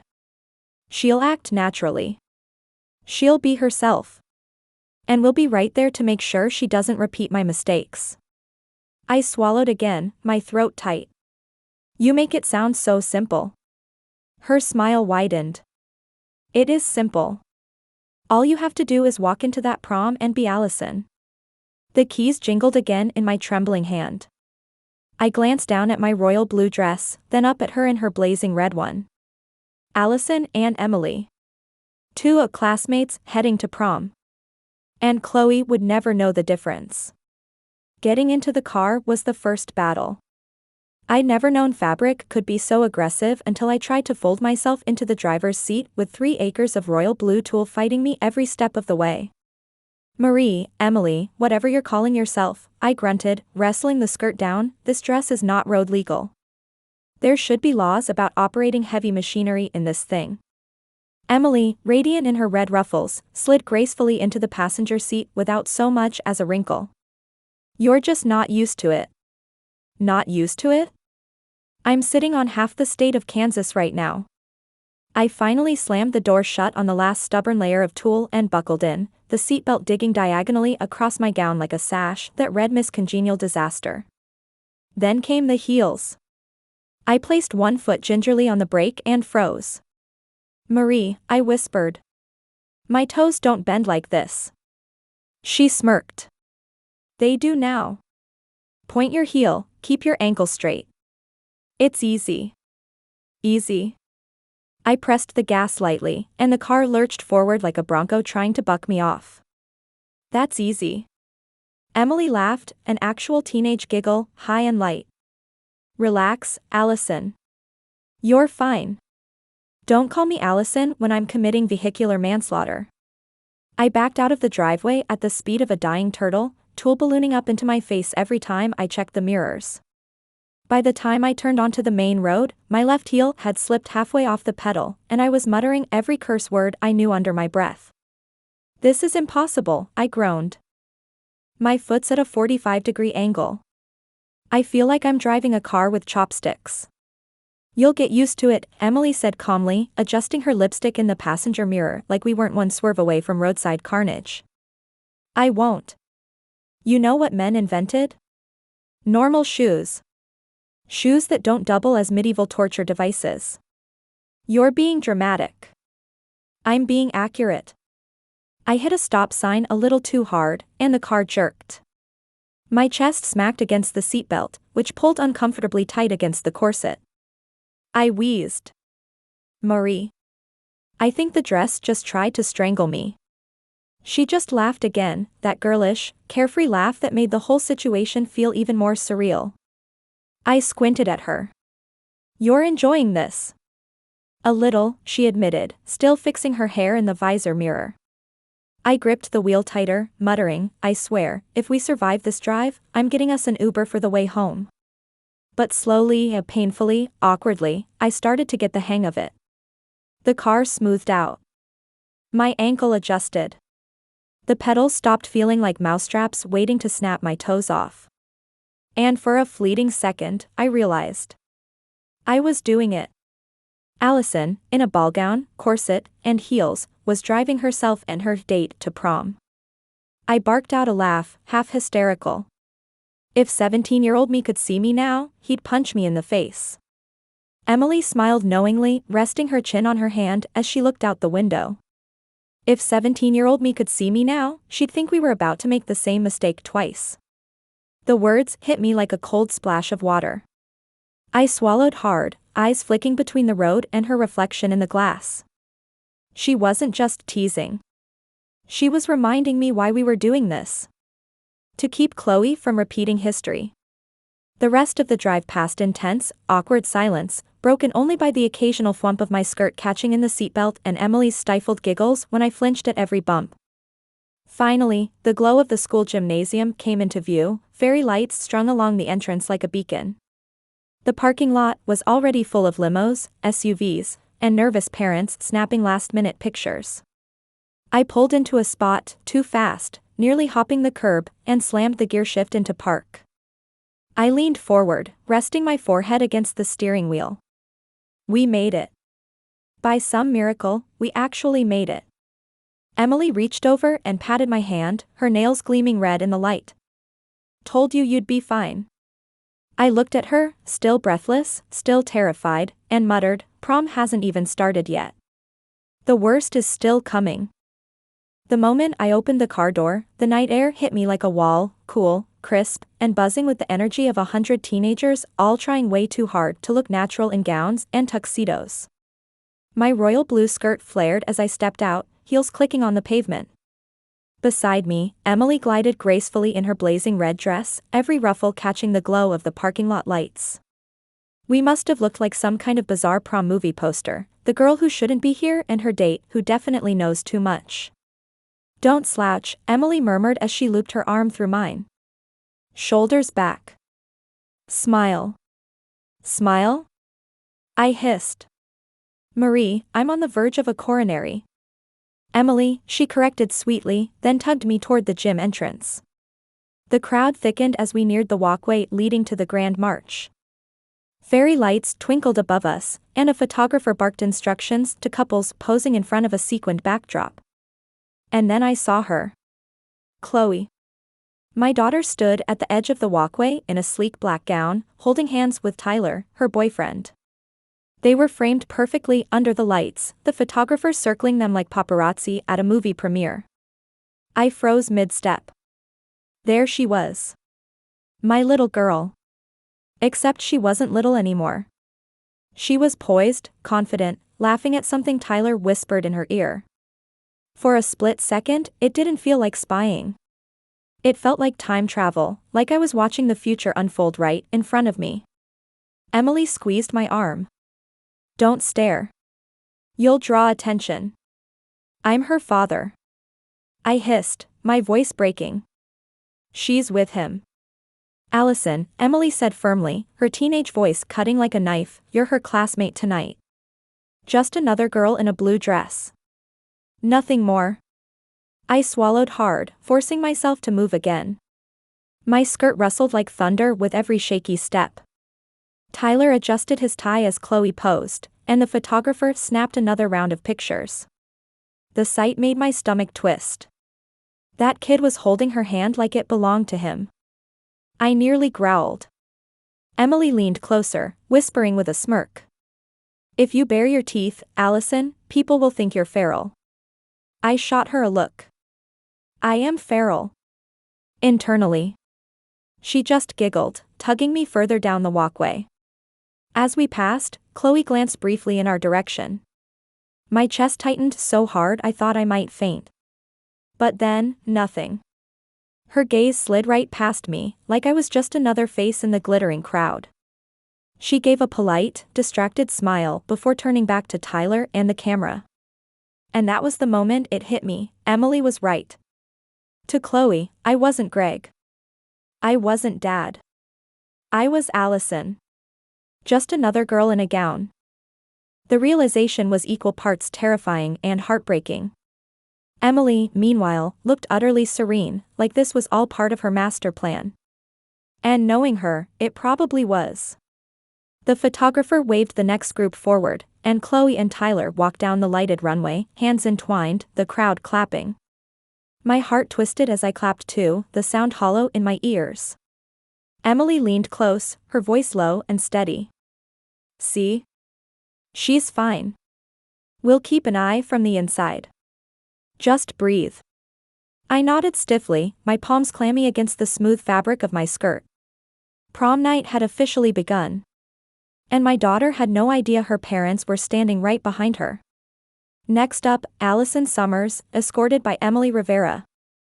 The announcer's voice boomed over the microphone, cheerful and oblivious. My stomach dropped into my heels. Emily gave my arm a little squeeze. That's us. That's us. I whispered hoarsely. As in the two grown adults who should not be here pretending to be high schoolers? She just smiled. Walk, Allison. The curtains parted, and suddenly we were out in the open. Parents and relatives lined both sides of the walkway, their phones flashing like paparazzi cameras. They clapped and whistled, clearly delighted by another set of beautiful young ladies strutting into the big night. I froze, blinded by the lights, heart pounding. Emily leaned over, whispering through her grin, smile, Allison. Or they'll think you're about to rob the place. I forced my lips into something that could technically be called a smile. It felt more like baring my teeth at a bear. The walkway stretched ahead of us, lined with fairy lights and balloons, every step echoing against the polished gym floor. Emily glided effortlessly, her red dress flowing like molten lava. I, meanwhile, was trying not to trip over the acres of blue tulle swishing around my ankles. Applause rippled through the crowd. Parents cooed. Someone shouted, beautiful. I wanted to shout back, I'm 42 and I just threw out my back trying to zip this corset. But I didn't. I kept walking. At the end of the runway, we descended a short set of steps into the gymnasium. And that's when I saw it. The gym, the same gym where I'd once coached Chloe's elementary basketball games, where the bleachers smelled faintly of sneakers and disinfectant, was unrecognizable. Streamers draped from the rafters like waterfalls of gold and silver. Fairy lights twinkled along every wall, casting the whole room in a magical glow. Round tables with glittering centerpieces circled the edges, while the dance floor gleamed in the middle, already pulsing with colored lights from the DJ booth. Balloons hovered above, swaying with every bass thump. It was prom. Real prom. And for the first time in decades, I was standing in the middle of it. I swallowed hard, my throat dry. "Oh God," I whispered. "It's like stepping into a teenage fever dream." Emily grinned, her green eyes flashing in the light. "Nostalgic, isn't it?" I glanced at her, still stunned by how much she looked like she had on our prom night, the same red dress, the same confidence, the same glow. My chest tightened. "Too nostalgic," I muttered. A couple brushed past us, laughing as they headed to the dance floor. Girls squealed and hugged each other. Boys adjusted ties nervously. The whole place buzzed with energy, hormones, and glitter. I froze, realizing I had no idea how to act here. I wasn't Greg, the dad who stood in the corner and reminded Chloe not to spill punch on her shoes. I was Allison, supposed high schooler, expected to fit right in. Emily must have sensed my panic, because she leaned closer and whispered, "Relax. Just do what everyone else does. Smile, laugh, pretend like you belong. No one will question it." I looked around helplessly. But I don't belong. I'm a dad in a dress. I don't know how to laugh like a teenage girl. What do they even laugh at? Memes? TikToks? Things that sound like diseases but are actually dance moves? Emily smirked. "Then follow my lead." Before I could argue, she tugged me toward a table near the dance floor. My gown rustled loudly with every awkward step. I tried to look casual, but I probably looked like I was sneaking a ham out of a grocery store under my skirt. The table was filled with other kids, real kids, chattering away, flipping through their phones, gossiping about who looked best in what dress. A couple of them waved. "Hey, Allison." "Emily." My stomach clenched. Emily smiled and waved back effortlessly. "Hey, you guys." I froze, then gave an awkward half-wave that felt more like a traffic cop signaling a car to stop. "Smooth," Emily muttered under her breath. I panicked. I hissed. The DJ cranked up the music, the bass thumping through the floor. Lights flashed across the gym, and couples began migrating to the dance floor, skirts swishing and shoes squeaking. Emily leaned close again, her voice low and steady. "See? They all think you're just Allison. No one's looking at you like you don't belong." I risked a glance around. She was right. No one stared. No one whispered. To them, I was just another girl at prom. And that was somehow more terrifying than if they'd figured me out. The bass-heavy pop track ended, the lights dimmed, and the DJ's voice crackled over the speakers. "All right, couples, grab your partners. This one's for all the lovebirds out there." The opening notes of a slow ballad drifted across the gym. The crowd groaned, giggled, shuffled closer together. Girls clutched their skirts. Boys wiped sweaty palms on their tux pants. And before I could protest, Emily tugged at my arm. "Come on," she said with a grin. "Wait, what?" I sputtered, heels digging into the floor. "Dance with me, Allison." "I can't. I don't know how to." "Greg," she whispered, her green eyes glinting. "You've been dancing with me since we were 17. You'll figure it out." And just like that, I was out on the dance floor, surrounded by swaying couples, my giant skirt brushing against strangers as Emily pulled me in close. She fit against me easily, her smaller frame pressing lightly against my bodice. She smelled faintly of flowers and something warm and familiar. And suddenly I realized, I was taller than her. Again. Even in my heels, even with this new body, I still had a few inches on her. I looked down, at my wife, now a radiant teenage girl in a blazing red dress, and my heart did something weird in my chest. Emily tilted her head back, smiling up at me. "See? Not so hard." I swallowed. My hands hovered awkwardly at her waist before finally settling, the corset creaking slightly as I bent into the sway of the music. We moved together, slow and careful. Her hands rested lightly against my shoulders, her eyes never leaving mine. The gym blurred around us. The chatter, the flashing lights, the clumsy teenage laughter, it all faded until it felt like it was just us, two figures in blue and red, swaying in a bubble of memory. I let out a shaky breath. Emily, do you ever regret it? She blinked. Regret what? Our prom night. Decades ago. I tightened my grip slightly, looking down at her. Do you regret what happened? Her smile faltered, just a little. I pushed on, the words tumbling out. I'm not sure if I do. Part of me thinks, we were too young. Too reckless. One night, and everything changed. And yet, I trailed off, throat tight. And yet, she prompted softly. I swallowed hard. I love what happened. I love Chloe. I love the life we built. But sometimes, I wonder if you wish things had gone differently. Emily's gaze softened. Her teenage face couldn't hide the weight of decades behind her eyes. She held my gaze for a long moment before answering. No, she whispered. I don't regret it. I blinked. Not even a little? Not even a little, she said firmly. Was it messy? Yes. Was it hard? Absolutely. But regret? She shook her head. Never. I exhaled shakily, my forehead nearly brushing hers. I don't know what I feel. Half the time I think I'd change it if I could. The other half, I glanced around at the glowing gym, the laughter, the fairy lights, at Chloe laughing with Tyler across the room. The other half, I realize everything good in my life came from that night. Emily's smile returned, soft and knowing. Then maybe it's not about regret. Maybe it's about remembering why it mattered. And making sure Chloe doesn't repeat our mistakes. I swallowed hard, my chest aching. We kept swaying, the song carrying us in slow circles.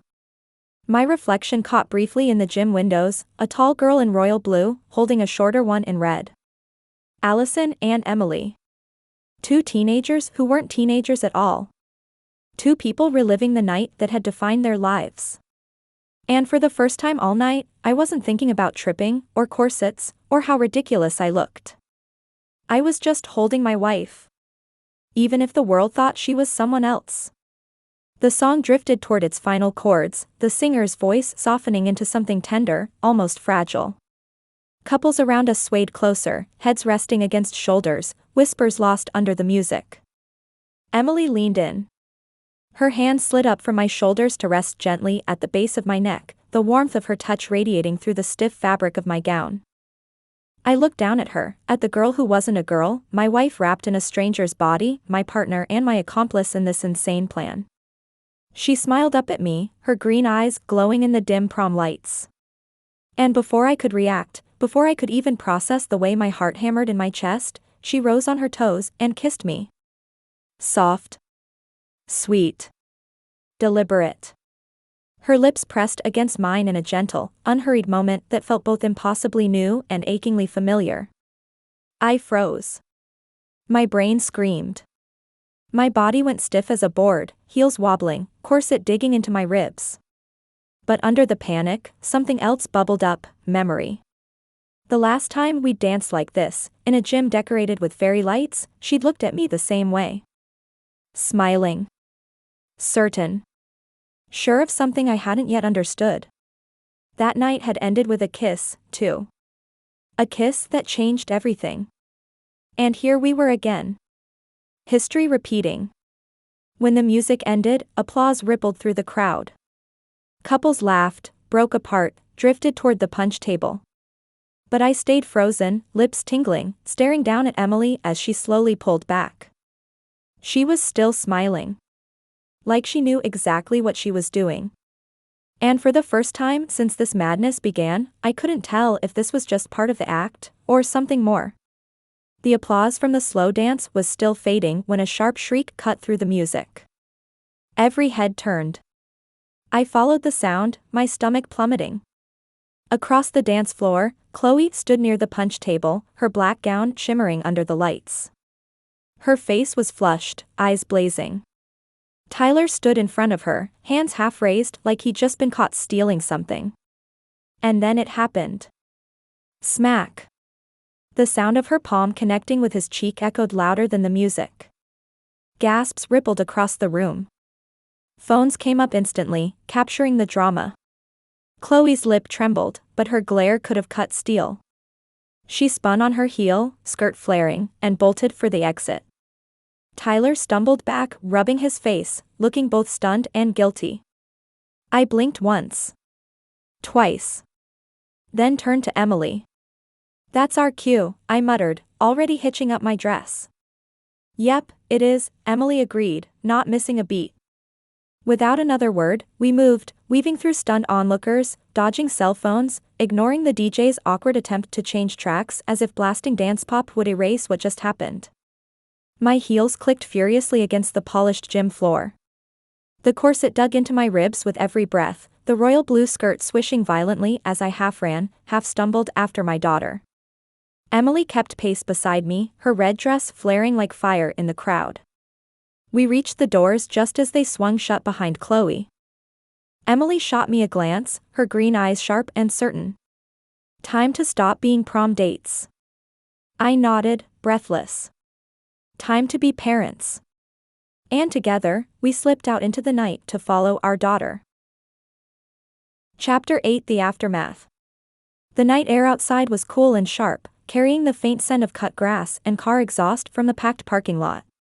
My heels clicked against the pavement as Emily and I hurried out, skirts swishing, hearts pounding. I scanned frantically. Where'd she go? Emily pointed toward the far corner of the lot, where Chloe leaned against a lamppost. Her arms were wrapped tight around herself, her head down, shoulders trembling. The fairy lights strung across the school cast a glow over her black gown, making her look small, fragile, and heartbreakingly young. We hurried toward her. "Chloe." Emily called gently. Chloe jerked her head up, eyes red and cheeks blotchy. For a split second, I panicked, would she recognize us? But no. Her gaze flicked over us, seeing only Allison and Emily, her classmates. "Go away," she snapped, wiping her eyes furiously. I swallowed the lump in my throat and softened my voice. "We saw what happened. Are you okay?" Her jaw clenched. She shook her head, lip trembling. He's just a pig." Emily and I exchanged a glance. Chloe's voice cracked as she went on. "He tried to touch me." Her hand jerked angrily toward her chest. "I told him no. I kept telling him no. But he wouldn't stop. He thought he could just grab me like I'm some kind of prize." Her words were sharp, but her voice shook. I felt something hot flare in my chest. Rage. Pure, protective rage.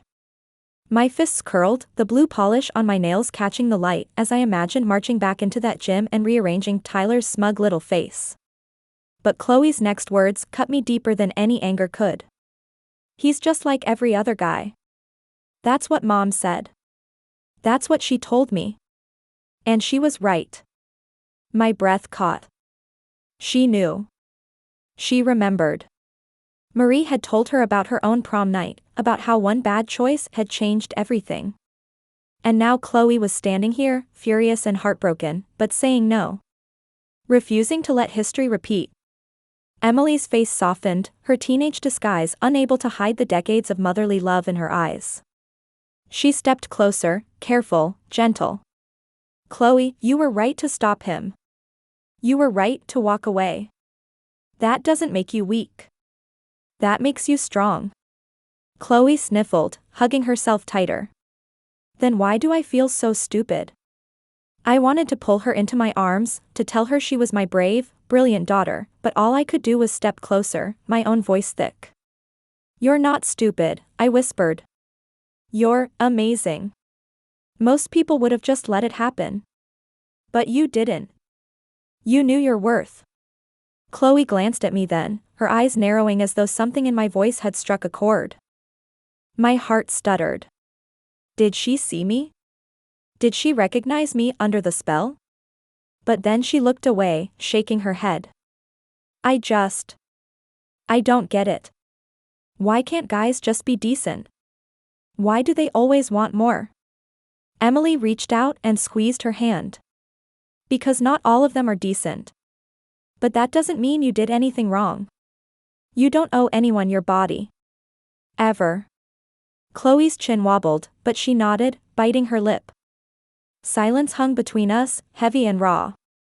The muffled thump of music from the gym floated through the doors behind us, mocking the stillness of this corner of the lot. Finally, Chloe muttered, I should just go home. Prom's ruined. I opened my mouth to argue, but Emily spoke first, her voice soft but steady. Or, she said, you could go back in there and show him he didn't win. Dance with your friends. Laugh. Have fun. Prove that he didn't get to take this night from you. Chloe blinked at her, tears clinging to her lashes. You really think I can? Emily smiled gently. I know you can. I swallowed hard, watching my daughter straighten under those words, her shoulders squaring just a little. She didn't know she was hearing her mother's voice. She didn't know I was standing beside her, silently bursting with pride. But she didn't have to. Because for the first time tonight, Chloe didn't look like a girl on the edge of a mistake. She looked like her own person. Strong. Fierce. And nothing like us. Chloe wiped her eyes again, smearing her mascara with the back of her hand. She stared at the asphalt for a long moment, lips pressed tight, her chest rising and falling with uneven breaths. I don't know if I can go back in there, she finally whispered. Everyone saw. They're probably already talking about it. About me. My heart clenched. God, she sounded just like Marie had all those years ago, so young, so raw, so convinced the world was judging her. I took a half step forward, words bubbling up before I could stop them. Sweetheart, no one's judging you. You were brave. You were right. I'm so proud of you. But Emily's hand shot out, catching my wrist. Her eyes flicked to mine, sharp as glass. Don't. I bit the inside of my cheek so hard I nearly tasted blood. The words stayed locked in my throat, burning like fire. Chloe didn't notice.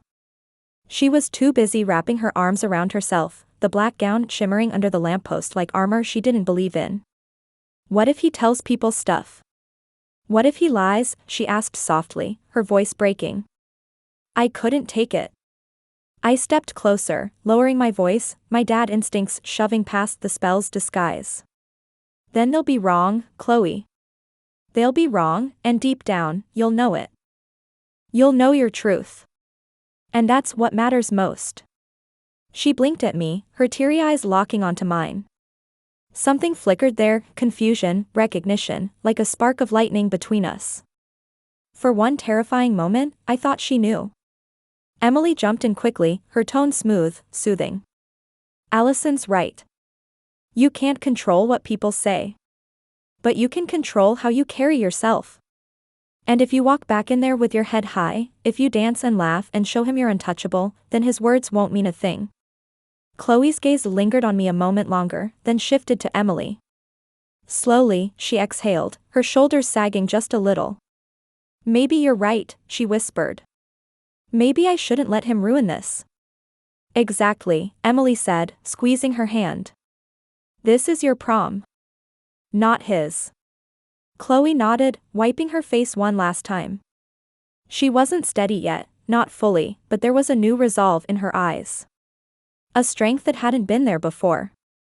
She glanced between us. Thanks, you too. I don't even know why I'm telling you all this. You're barely even friends. The words cut deep, sharper than she could know. Barely even friends. I swallowed hard, forcing a smile that felt like it would shatter. Sometimes it's easier to talk to people who don't really know you, I said softly. Chloe gave a small, watery laugh. Yeah. Maybe. Emily let her hand go. So? What's it gonna be? Go home and cry, or go back in there and dance like nothing happened? Chloe hesitated. Then, slowly, she straightened her back and lifted her chin. Dance. Pride swelled in my chest so fast it hurt. Good, Emily said warmly. Because I think the next song's going to be a good one. Chloe gave us one last shaky smile before turning and walking back toward the gym doors, her gown trailing behind her like a shadow she was finally ready to step out of. I stood there frozen, fists trembling at my sides, watching my daughter disappear into the crowd of sequins and fairy lights. The second the door shut behind her, I spun toward Emily. Marie, I hissed, my voice cracking, I can't do this. I can't just stand here while she hurts and pretend I'm some random girl. I need to tell her who I am. She needs to know. Emily grabbed my shoulders, hard. Her green eyes burned into mine. No, she said firmly. She doesn't need to know. Not tonight. Tonight, she needs Allison and Emily. Not Mom and Dad swooping in to smother her. Do you understand? I shook my head, my throat aching. But she looked at me. She almost saw me. She didn't, Emily cut in sharply. The spell held. If you break cover now, it'll undo everything we came here to do. My chest heaved. Every instinct screamed at me to run after Chloe, to hold her, to tell her she wasn't alone. But Emily's grip didn't waver. And deep down, I knew she was right. Still, as the muffled music thumped through the gym doors, I whispered hoarsely, I don't know how much longer I can keep this up. Emily's expression softened. She leaned closer, her voice gentler now. You'll keep it up as long as it takes. Because she needs us. Even if she doesn't know it. I closed my eyes, trying to breathe past the corset, past the ache in my chest, past the unbearable truth. For the first time in my life, I was standing right beside my daughter, and she didn't know me at all. The gym doors swung open, the thump of the bass spilling out into the night. Chloe squared her shoulders, took a deep breath, and marched back inside. Emily nudged me gently. Come on. We're not finished yet. I followed, my gown swishing, heels clicking, corset squeezing my ribs like it was determined to keep me in line. The smell of hairspray, perfume, and sugary punch hit me as soon as we stepped back inside. Fairy lights twinkled overhead, kids laughed and shouted over the music, and in the center of it all, like a stain in an otherwise perfect picture, Tyler was already holding court. He leaned against the punch table, surrounded by a few guys in tuxes. His cheek was still red where Chloe had slapped him, but his smirk was intact. Too intact. I caught the tail end of his voice over the music, she's just being dramatic. Total overreaction. My blood boiled. Emily's hand brushed mine, a silent warning. Don't blow it. But God, I wanted to. I wanted to march across that floor, grab him by the lapels, and introduce his smug face to the nearest disco ball. Instead, I forced myself to breathe and kept walking. Allison couldn't fight Chloe's battles. But Dad could still watch. Chloe stopped a few feet inside the gym, scanning the crowd. Her friends spotted her and waved her over, relief flashing across their faces. She went to them, trying to smile, trying to look like nothing was wrong. Tyler noticed. His smirk widened. He peeled away from his group and started toward her. I stiffened. Emily's nails dug lightly into my arm. Wait, she whispered. Let's see what she does. The music pounded, colored lights spinning across the dance floor as the two of them closed the distance. Chloe. Tyler called, loud enough for half the gym to hear. Come on, don't be like that. It was a misunderstanding. Her friends bristled, closing ranks around her, but Chloe stepped forward before they could say anything. No, Tyler, she said firmly, her voice carrying over the music. It wasn't a misunderstanding. You crossed a line. I told you no, and you didn't listen. A hush rippled through the nearest cluster of kids. Even the DJ seemed to sense the tension, the music fading slightly as Chloe's words hung in the air. Tyler chuckled awkwardly, glancing around. You're overreacting. I was just messing around. Chloe's chin lifted. Her black gown shimmered under the lights. No. You were being a pig. The word sliced through the gym like a blade. A few kids gasped. Others whispered. Tyler's smirk faltered.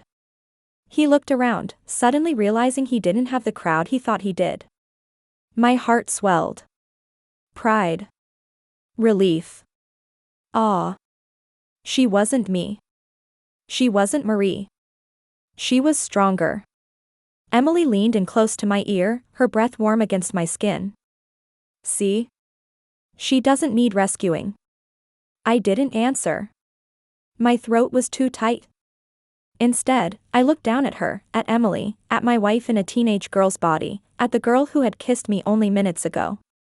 And just like that, the other tension came roaring back. I couldn't stop thinking about it. The softness of her lips. The way she smiled right before. The way it had pulled me straight back to our own prom night, to a decision that had changed everything. I clenched my fists at my sides, nails digging into my palms. Emily must have felt me staring, because she glanced up, her green eyes catching the light. She smiled faintly, not smug this time, not playful. Something gentler. Something dangerous. I looked away quickly, my heart hammering harder than the bass. Because Tyler wasn't the only one Chloe needed protection from tonight. Maybe she needed protection from us, too. I was trying not to think about the kiss. About Emily's soft smile. About the way her hand lingered near mine, like she was ready to lace her fingers through if I let her. So instead, I focused on Chloe.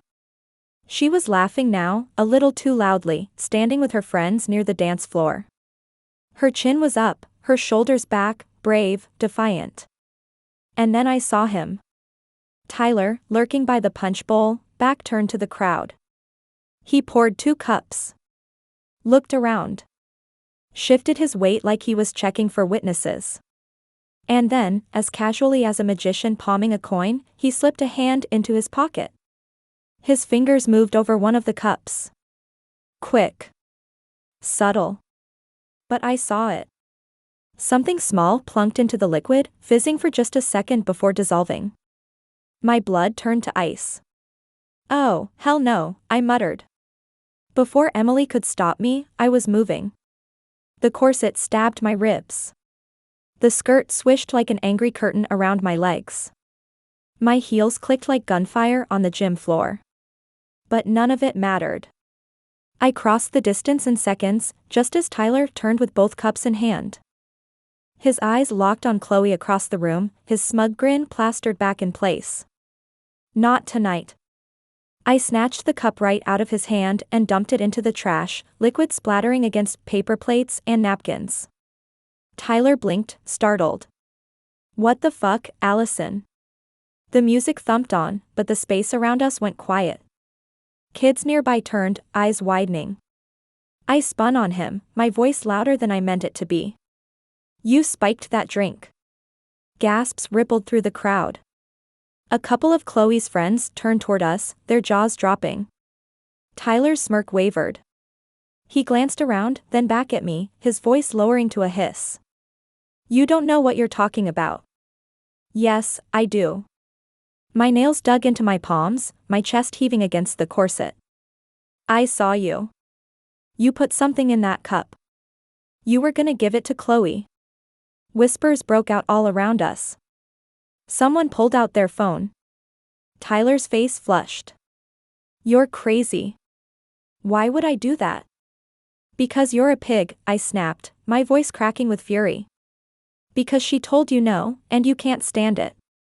More gasps. A couple of kids near the punch table stepped back from him. Tyler's bravado cracked. His mouth opened, shut, opened again. Allison. Don't say my name, I cut him off, every inch of me trembling with rage. You don't get to hide behind excuses this time. Everyone saw what happened earlier. And now they see you for what you really are. Silence. Even the DJ had killed the track. All eyes were on us. And for the first time tonight, Tyler looked small. Pathetic. Caught. Emily was suddenly at my side, her red gown brushing against my blue one, her voice calm but sharp enough to slice steel. You should leave, Tyler. Before someone calls the cops. The crowd murmured agreement. A couple of Chloe's friends folded their arms, glaring at him. Tyler's jaw clenched. He glanced at Chloe, who was standing frozen, her friends forming a shield around her, and then back at me. You'll regret this, he muttered, his voice shaking more than he wanted it to. Then he shoved past me and stormed toward the exit, his sneakers squeaking against the polished gym floor. The doors banged shut behind him. The gym erupted, whispers, shouts, phones buzzing as texts flew. But I barely heard it. I was still standing there, chest heaving, nails biting into my palms, every nerve in my body screaming. I had broken character. Completely.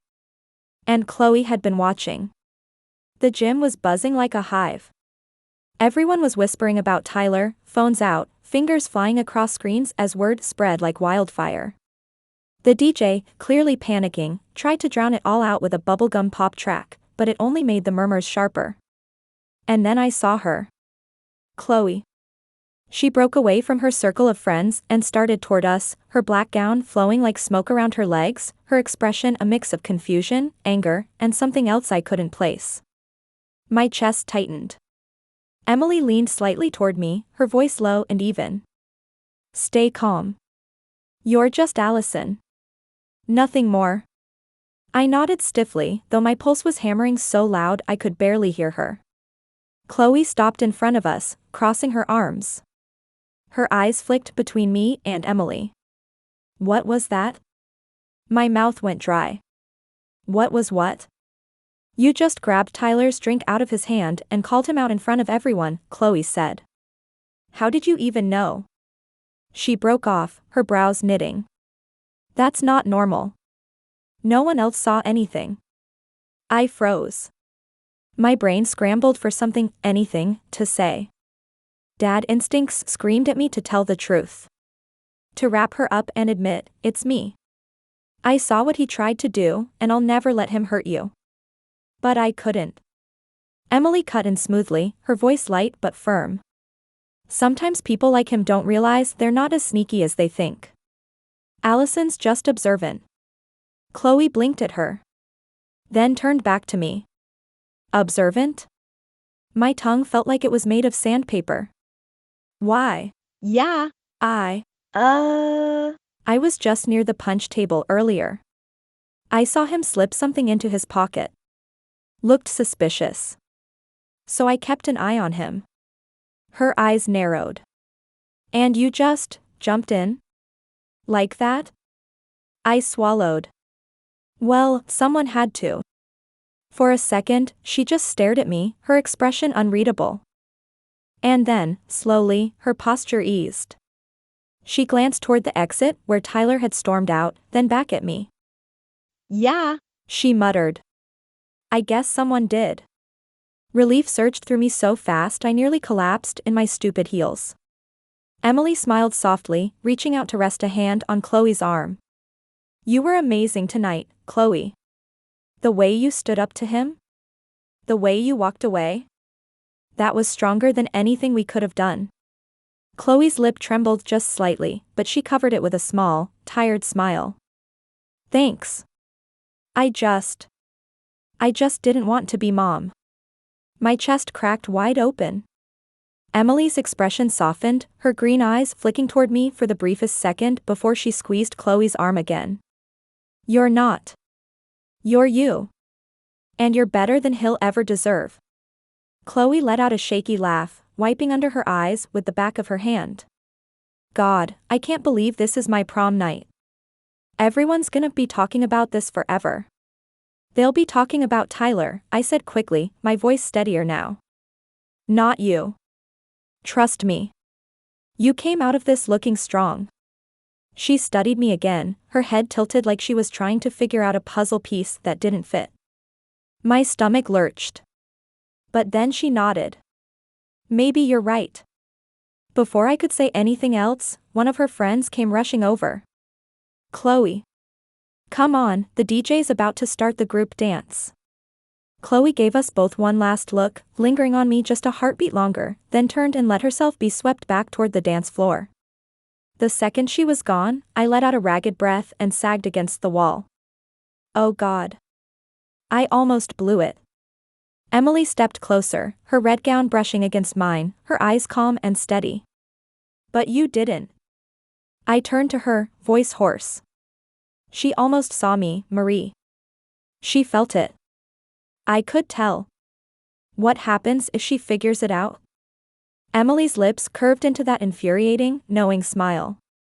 Then maybe that wouldn't be the worst thing in the world. My heart skipped. Because the way she said it, it wasn't about Chloe. It was about us. About that kiss. About everything hanging unspoken between us. And I didn't know what terrified me more, losing our cover, or losing myself in Allison. The group dance had ended, the DJ blaring instructions over the music as kids laughed and stumbled through the choreography.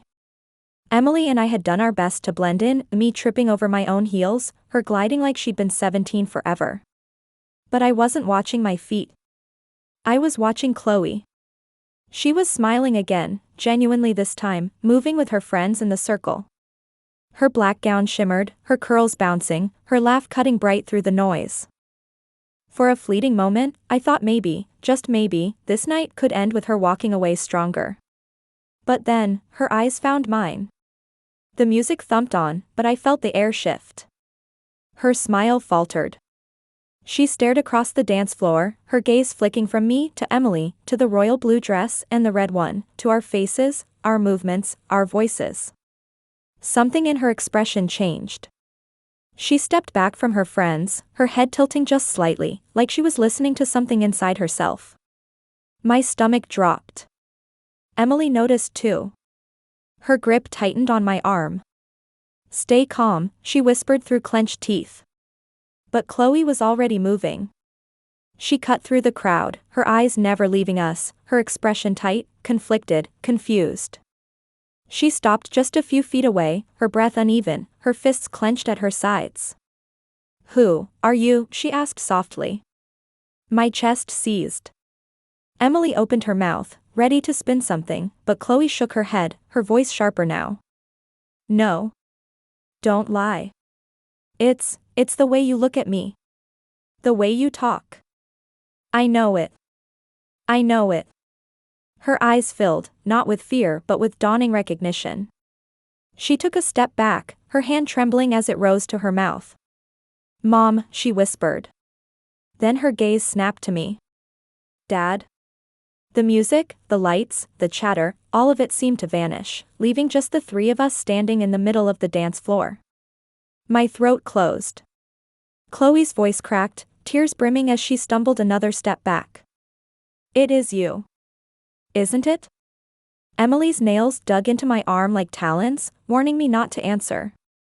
But it was too late. Because in Chloe's eyes, wide, wounded, impossibly sharp, the truth was already there. Chapter 9. The truth comes out. Mom. Dad.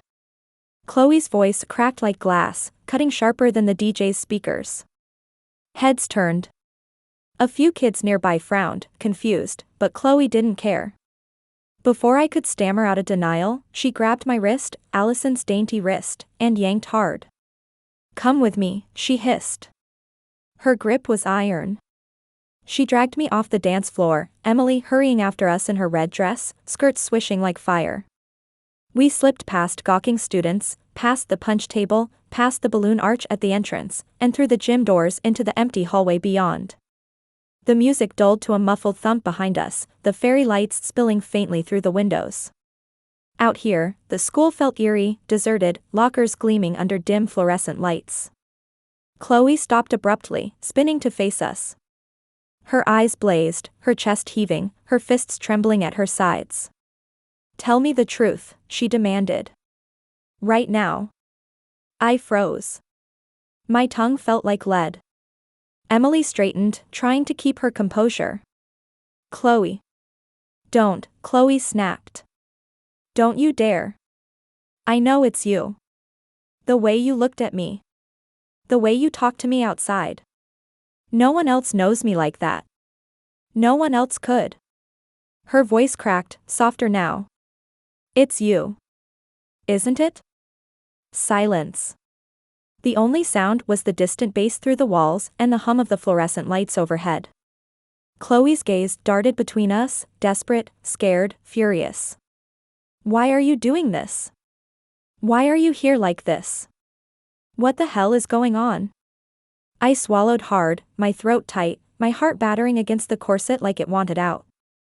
My instinct screamed to lie, to protect her from the truth. But she was my daughter. And she'd already seen through everything. I took a shaky breath. Chloe, my voice cracked, higher than I wanted, still unfamiliar in Allison's throat. It's us. Her eyes widened, glassy with tears. Emily flinched beside me, but I didn't stop. It's me. It's your dad.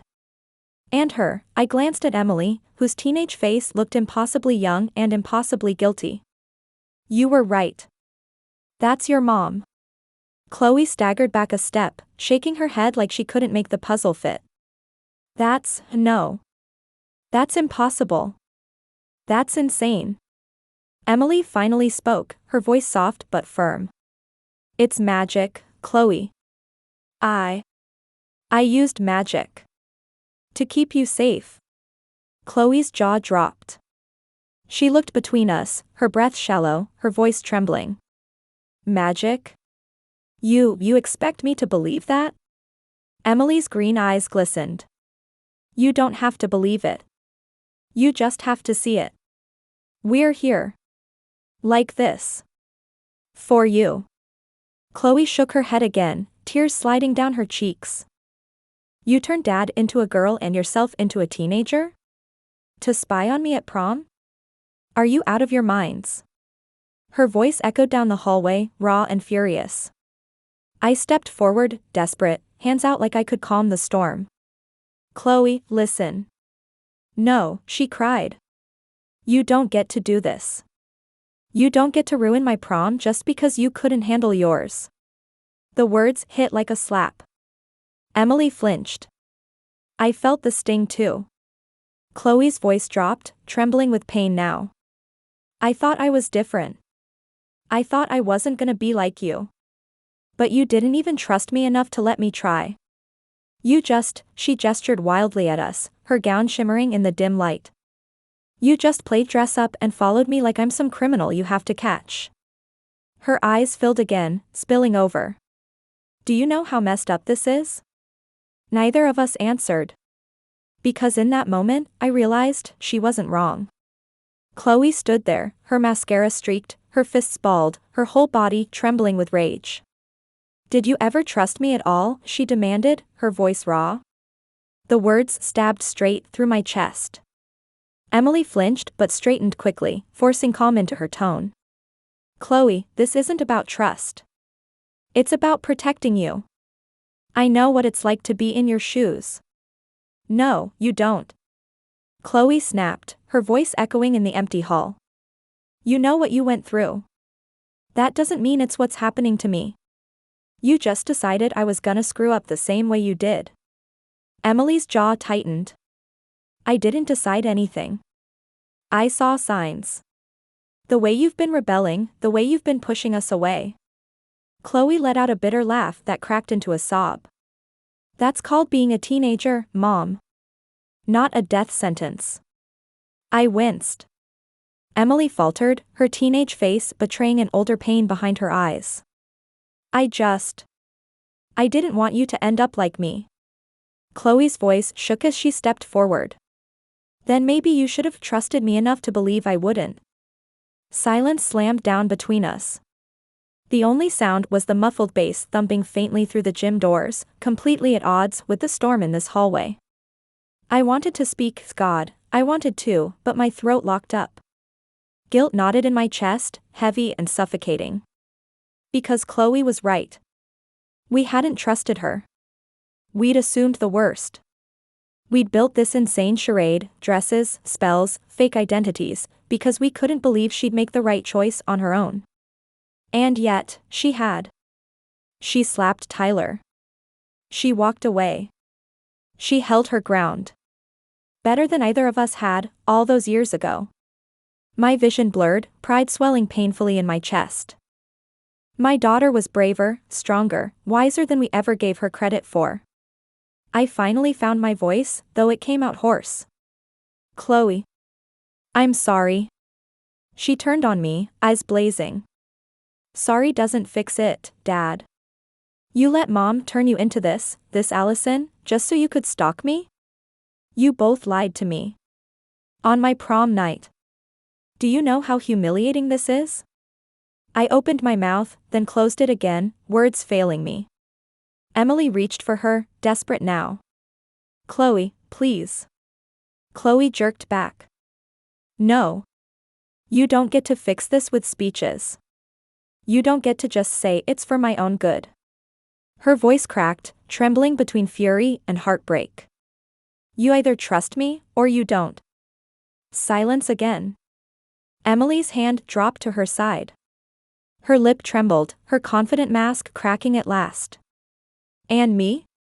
I just stood there, torn in half. Because she was right. Because I was ashamed. And because, even in her anger, even in her tears, I'd never been prouder of her in my life. Emily's shoulders sagged, her teenage mask finally cracking. She pressed a trembling hand against the locker beside her, her green eyes shimmering with tears. You think I don't trust you, Chloe, she whispered, her voice breaking. You think I did this because I wanted to control you? No. I did this because I know how fast one night can change everything. Her words came out in a rush now, raw and ragged. Do you think I don't remember? The dress I wore. The music playing. The way I thought I was in love. And the way it all went wrong. She squeezed her eyes shut, a tear sliding down her cheek. I was your age when I got pregnant. I was your age when my life stopped being mine. And I love you, Chloe. I love you more than anything. But I didn't want you to lose your choices the way I lost mine. Her hand dropped to her side. Her voice cracked. That's why I did it. That's why I turned your dad into Allison, why I turned myself into Emily. Because I couldn't just sit back and hope you'd make the right choices. I had to know. The hallway went still. Chloe's face softened, but only for a moment. She shook her head, her voice steady now despite the tears in her eyes. Mom. I get it. I really do. But that doesn't make it okay. You can't just decide for me. You can't take away my chance to figure it out myself. Emily opened her mouth, but Chloe held up a hand. No, Chloe said firmly. You don't get to live my life for me. You don't get to spy on me because you're scared. I'm not you. I'm me. And you either let me be me, or you'll lose me anyway. The words hit harder than any slap. Emily covered her mouth with her hand, a sob catching in her throat. Her teenage body shook, but it was her real age that showed in her eyes, decades of guilt, of fear, of love so fierce it sometimes turned cruel.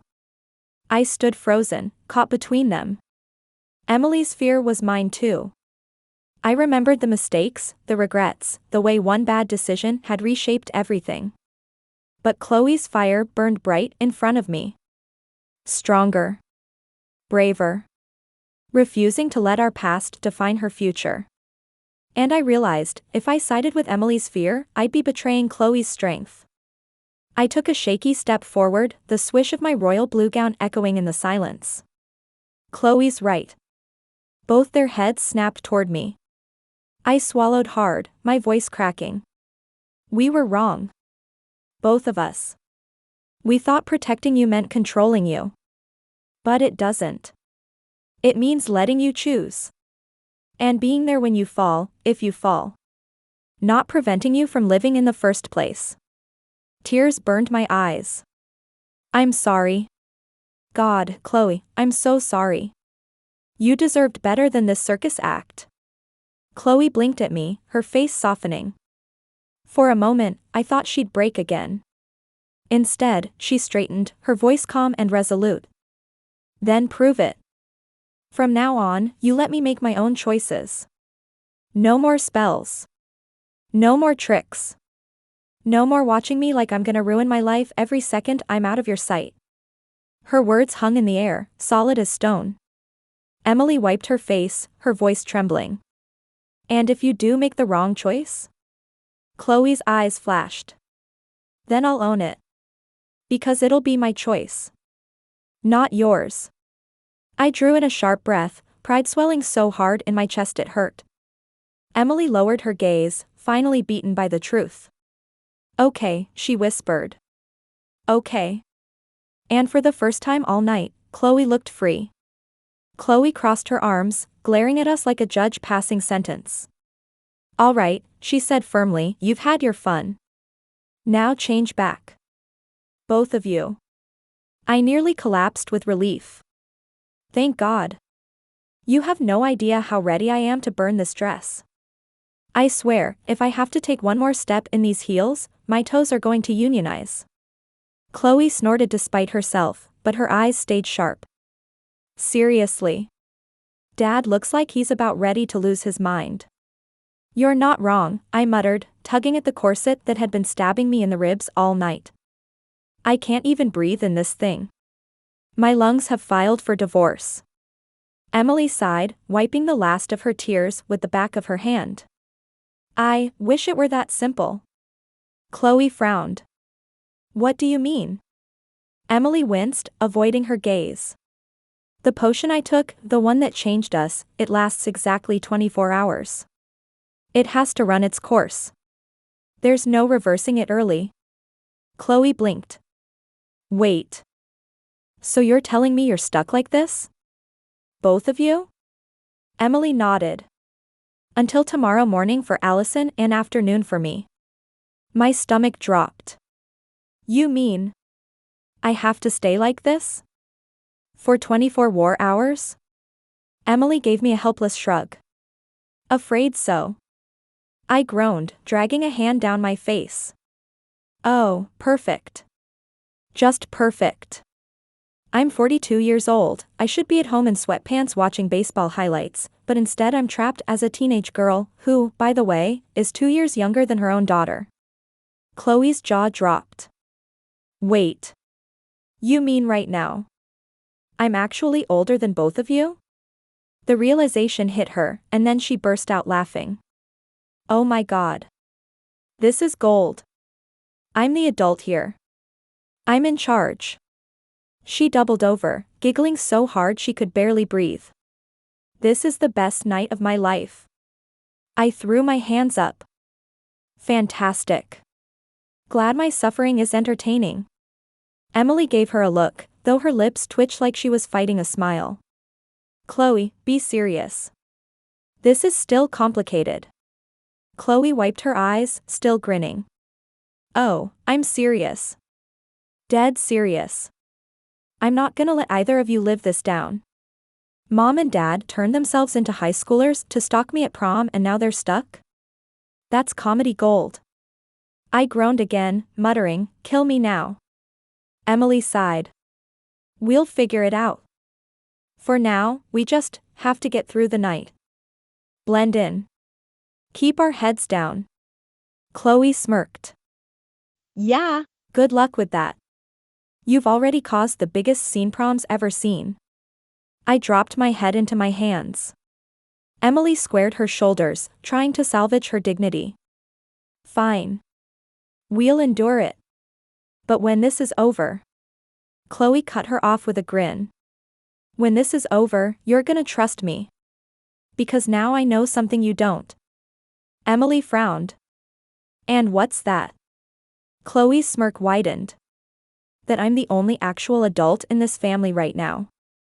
Emily and I exchanged a look, both of us too tired, and too humiliated, to argue.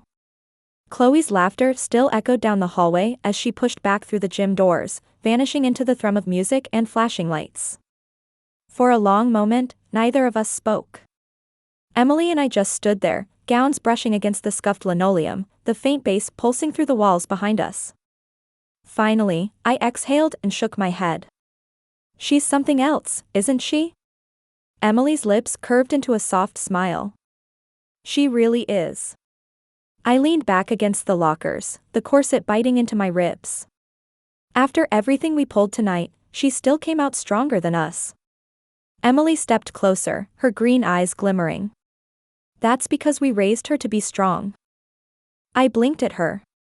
She smiled wider, her voice softening. We did good, Greg. For all our mistakes, we made a very good daughter. Something twisted in my chest, hot and proud and aching all at once. Yeah, I whispered, my throat tight. We really did. Emily's gaze drifted toward the clock on the wall. The red second hand ticked steadily past the glowing numbers. 10:47. Her smile shifted, sly now. She turned back to me, stepping into my space, the red ruffles of her gown brushing against my blue tulle. You know, she said softly, there's still some time left tonight. Before I could ask what she meant, she reached up, cupped my cheek with her hand, and kissed me. Not the light, fleeting kiss from the dance floor. This was deeper. Slower. Certain. Her lips lingered against mine, sweet and sure, her body pressed close in a way that made the world tilt. My heart pounded, my hands fluttering awkwardly before finally resting against her waist. When she pulled back, her smile was radiant. Mischievous. You want to skip the rest of prom, she whispered, her breath warm against my cheek, and head directly back to the house? The hallway spun around me. My heart hammered against the too tight corset. Every instinct screamed that this was wrong, ridiculous, insane. But Emily's green eyes held mine, full of decades of love wrapped in a teenage face. And suddenly, the idea didn't sound so crazy. Chapter 10 Echoes of Prom. The DJ's voice boomed through the gym doors as Emily and I slipped down the darkened hallway, our gowns swishing in the silence. Kids were too busy wrapped up in the music to notice us vanish, and for once, I was grateful for teenage self-absorption. Emily's hand was warm in mine, her grip steady, sure. I tried not to think about how small her fingers looked, how soft her skin felt. It was Marie's hand, my wife's hand, even if the body didn't match the woman I'd spent 2 decades beside. We pushed through the side exit and stepped into the cool night. The parking lot hummed with leftover chatter, headlights flicking on as some parents lingered in their cars. But for the most part, the world was quiet. Emily tugged me toward the car. Come on. Before anyone sees. I laughed nervously as I fumbled with the skirt of my royal blue gown, trying not to trip. God, I feel like we're teenagers sneaking out again. She shot me a mischievous grin. In case you haven't noticed, we kind of are. That twisted something inside me. A strange mix of nostalgia and unease. Because she was right. We looked like kids ditching prom. But we weren't. We were 2 adults, parents, carrying 20 years of history in bodies that didn't fit. I slid into the driver's seat, wrestling the tulle and corset into place, and Emily slipped in beside me, red ruffles spilling across the console. For a moment, we just sat there, the hum of the engine the only sound between us. Then Emily leaned back, tilting her head toward the window, her face bathed in the glow of the streetlights. You know, this feels familiar. I frowned. Familiar? She nodded, her smile faint but wistful. Our first prom. The way we snuck out after midnight. The way you looked at me when you thought I wasn't watching. My throat tightened. I remembered. Too vividly. The music. The nerves. The kiss. The choices that changed everything. I remember, I said quietly. She turned her head toward me, her green eyes sharp, young, alive. And here we are. Full circle. I swallowed hard, my hands tightening on the wheel. Except, it's not the same. Her smile tilted, knowing. Because I look different? Because we look different, I admitted. Marie, this is strange. It feels wrong. You're you, but you're not. I'm me, but I'm not. And yet, I broke off, my chest tight. And yet, she pressed gently. And yet, when you kissed me earlier, I shook my head, laughing bitterly. For a second, it didn't matter. It felt like it always has. Her smile softened, her voice low. That's because it doesn't matter. Age, body, dress, spell, none of it changes what we are. I glanced at her, my heart hammering against the cursed corset. And what are we? Her eyes shone. Two people who've been in love since a night just like this one. Two people who've made mistakes, and a daughter, and a life together. That doesn't disappear because I happen to be wearing red satin instead of yoga pants. I let out a shaky laugh. Trust you to make magic sound practical. She leaned in closer, her shoulder brushing mine, her perfume a swirl of flowers and something sweeter. Trust me, she whispered, because I've always been yours. No matter what body, no matter what year. Always. The words stole my breath. We sat there in silence, the weight of everything, our past, our disguises, our daughter inside that gym, pressing down like the night sky itself. Finally, I exhaled and whispered, so what now?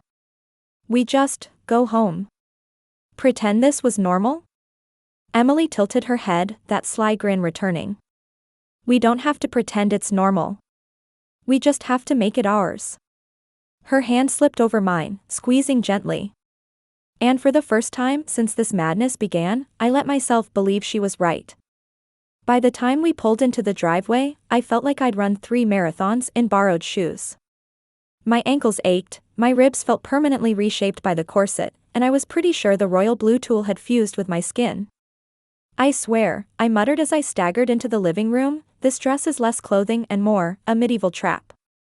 Emily shut the door behind us, her laughter light and infuriatingly carefree.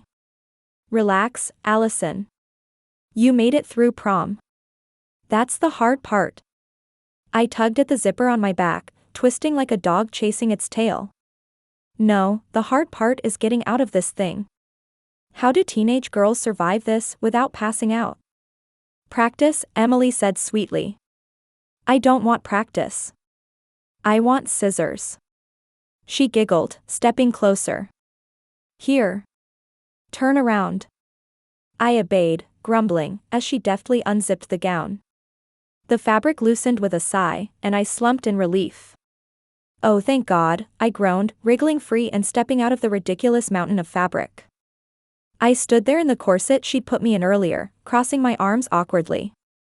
Well, this is undignified. Emily just smirked. You'll live. I shot her a look. Not if I have to sleep like this. Please tell me you have something else I can wear. She tapped her chin, pretending to think. I might have some pajamas you could borrow. I blinked. Pajamas? Like, normal human clothing? Soft, cottony, forgiving pajamas, she teased. I nearly cried with joy. You're a saint. A few minutes later, I was drowning in a pair of her flannel pajama bottoms and an oversized t-shirt that smelled faintly of lavender. For the first time all night, I could breathe. I've never loved anything more, I said dramatically, collapsing onto the couch.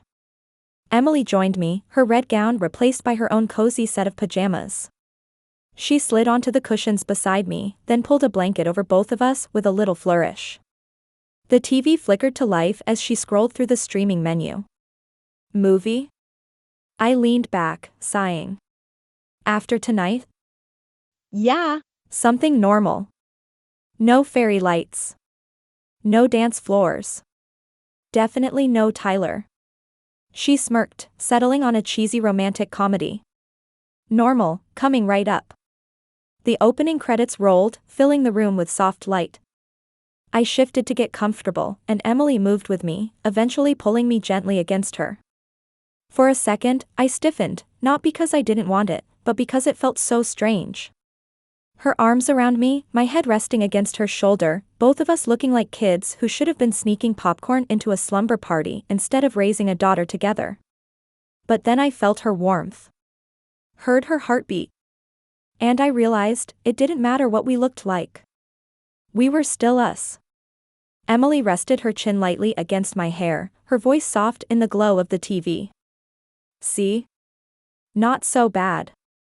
I let out a little laugh, tired and genuine. Speak for yourself.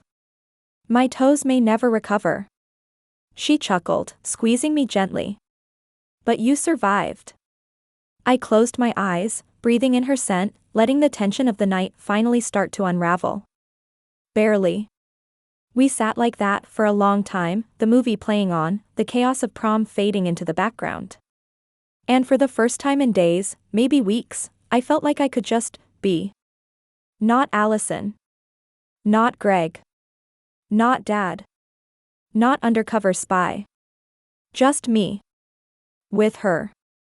The movie flickered on, the characters laughing and crying their way through a love story that felt both too simple and too perfect. Emily's arms stayed around me, the blanket cocooning us together as the weight of the night finally sank in. My eyes grew heavier with every passing minute.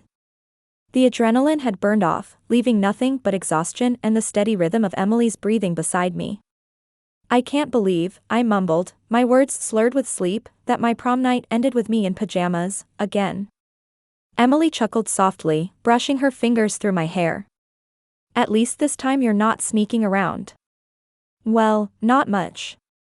I smiled, eyes already closing. Not sneaking. Just, together. She kissed the top of my head, whispering, always. And then the world drifted away. I woke to the creak of the front door. Blinking blearily, I shifted under the blanket. Emily was still curled against me, her arms loose around my waist, her face peaceful in the glow of the TV credits looping for the third time. Footsteps crossed the room. Ugh. Chloe's voice groaned, full of teenage disdain and affection all at once. I sat up a little, rubbing my eyes. Chloe stood in the doorway, her black gown wrinkled from the night, her hair slightly frizzed, her makeup smudged. She looked tired but whole. She took in the sight of us, her magically disguised parents, tangled together on the couch in borrowed pajamas, fast asleep under a blanket like kids who'd stayed up too late at a slumber party. Rolling her eyes, she shook her head. You two are so embarrassing. Emily stirred beside me, mumbling something incoherent, but Chloe was already heading for the stairs. Good night, she tossed over her shoulder, her voice softer now, almost fond. And then she disappeared up to her room, leaving us in the quiet glow of the TV. I leaned back against the cushions, pulling the blanket tighter around us. Embarrassing or not, we'd done it. Chloe was safe. Strong. Herself. And for tonight, that was enough. The house was quiet again after Chloe disappeared upstairs, her door shutting with a muffled thunk.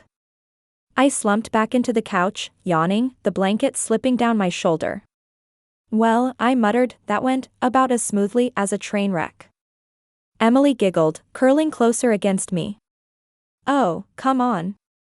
She called us embarrassing. That's basically teenage code for, I love you. I snorted. Guess I'll take it. For a moment, the silence stretched, soft and peaceful. I thought maybe, just maybe, the madness was behind us. Then Emily tilted her head, her green eyes glinting mischievously. Although. I groaned. Oh no. Don't say although. Nothing good ever follows although. She smirked. Although, if you keep complaining about corsets and heels, I might just brew up something stronger. I blinked at her. Stronger? What's stronger than being stuck as a 16-year-old girl for 24 hours? Her smirk widened. How about a 10-year-old girl? I shot upright, nearly knocking over the popcorn bowl on the coffee table. You wouldn't dare. Oh, I would. Her eyes sparkled with wicked delight. Imagine it, pigtails, glitter sneakers, maybe even a tutu. Adorable. Marie, I warned, pointing a finger at her. Don't test me. I've survived prom night as a teenage girl, but if you turn me into a 10-year-old? I'm running away. She laughed so hard she had to bury her face in the blanket, shaking with giggles. I grumbled, though the corners of my mouth tugged upward despite myself. Not funny. Very funny, she countered, still chuckling. I sighed, leaning back into the cushions, pulling her against me once more. But as I closed my eyes, I couldn't help but wonder. What if she wasn't joking?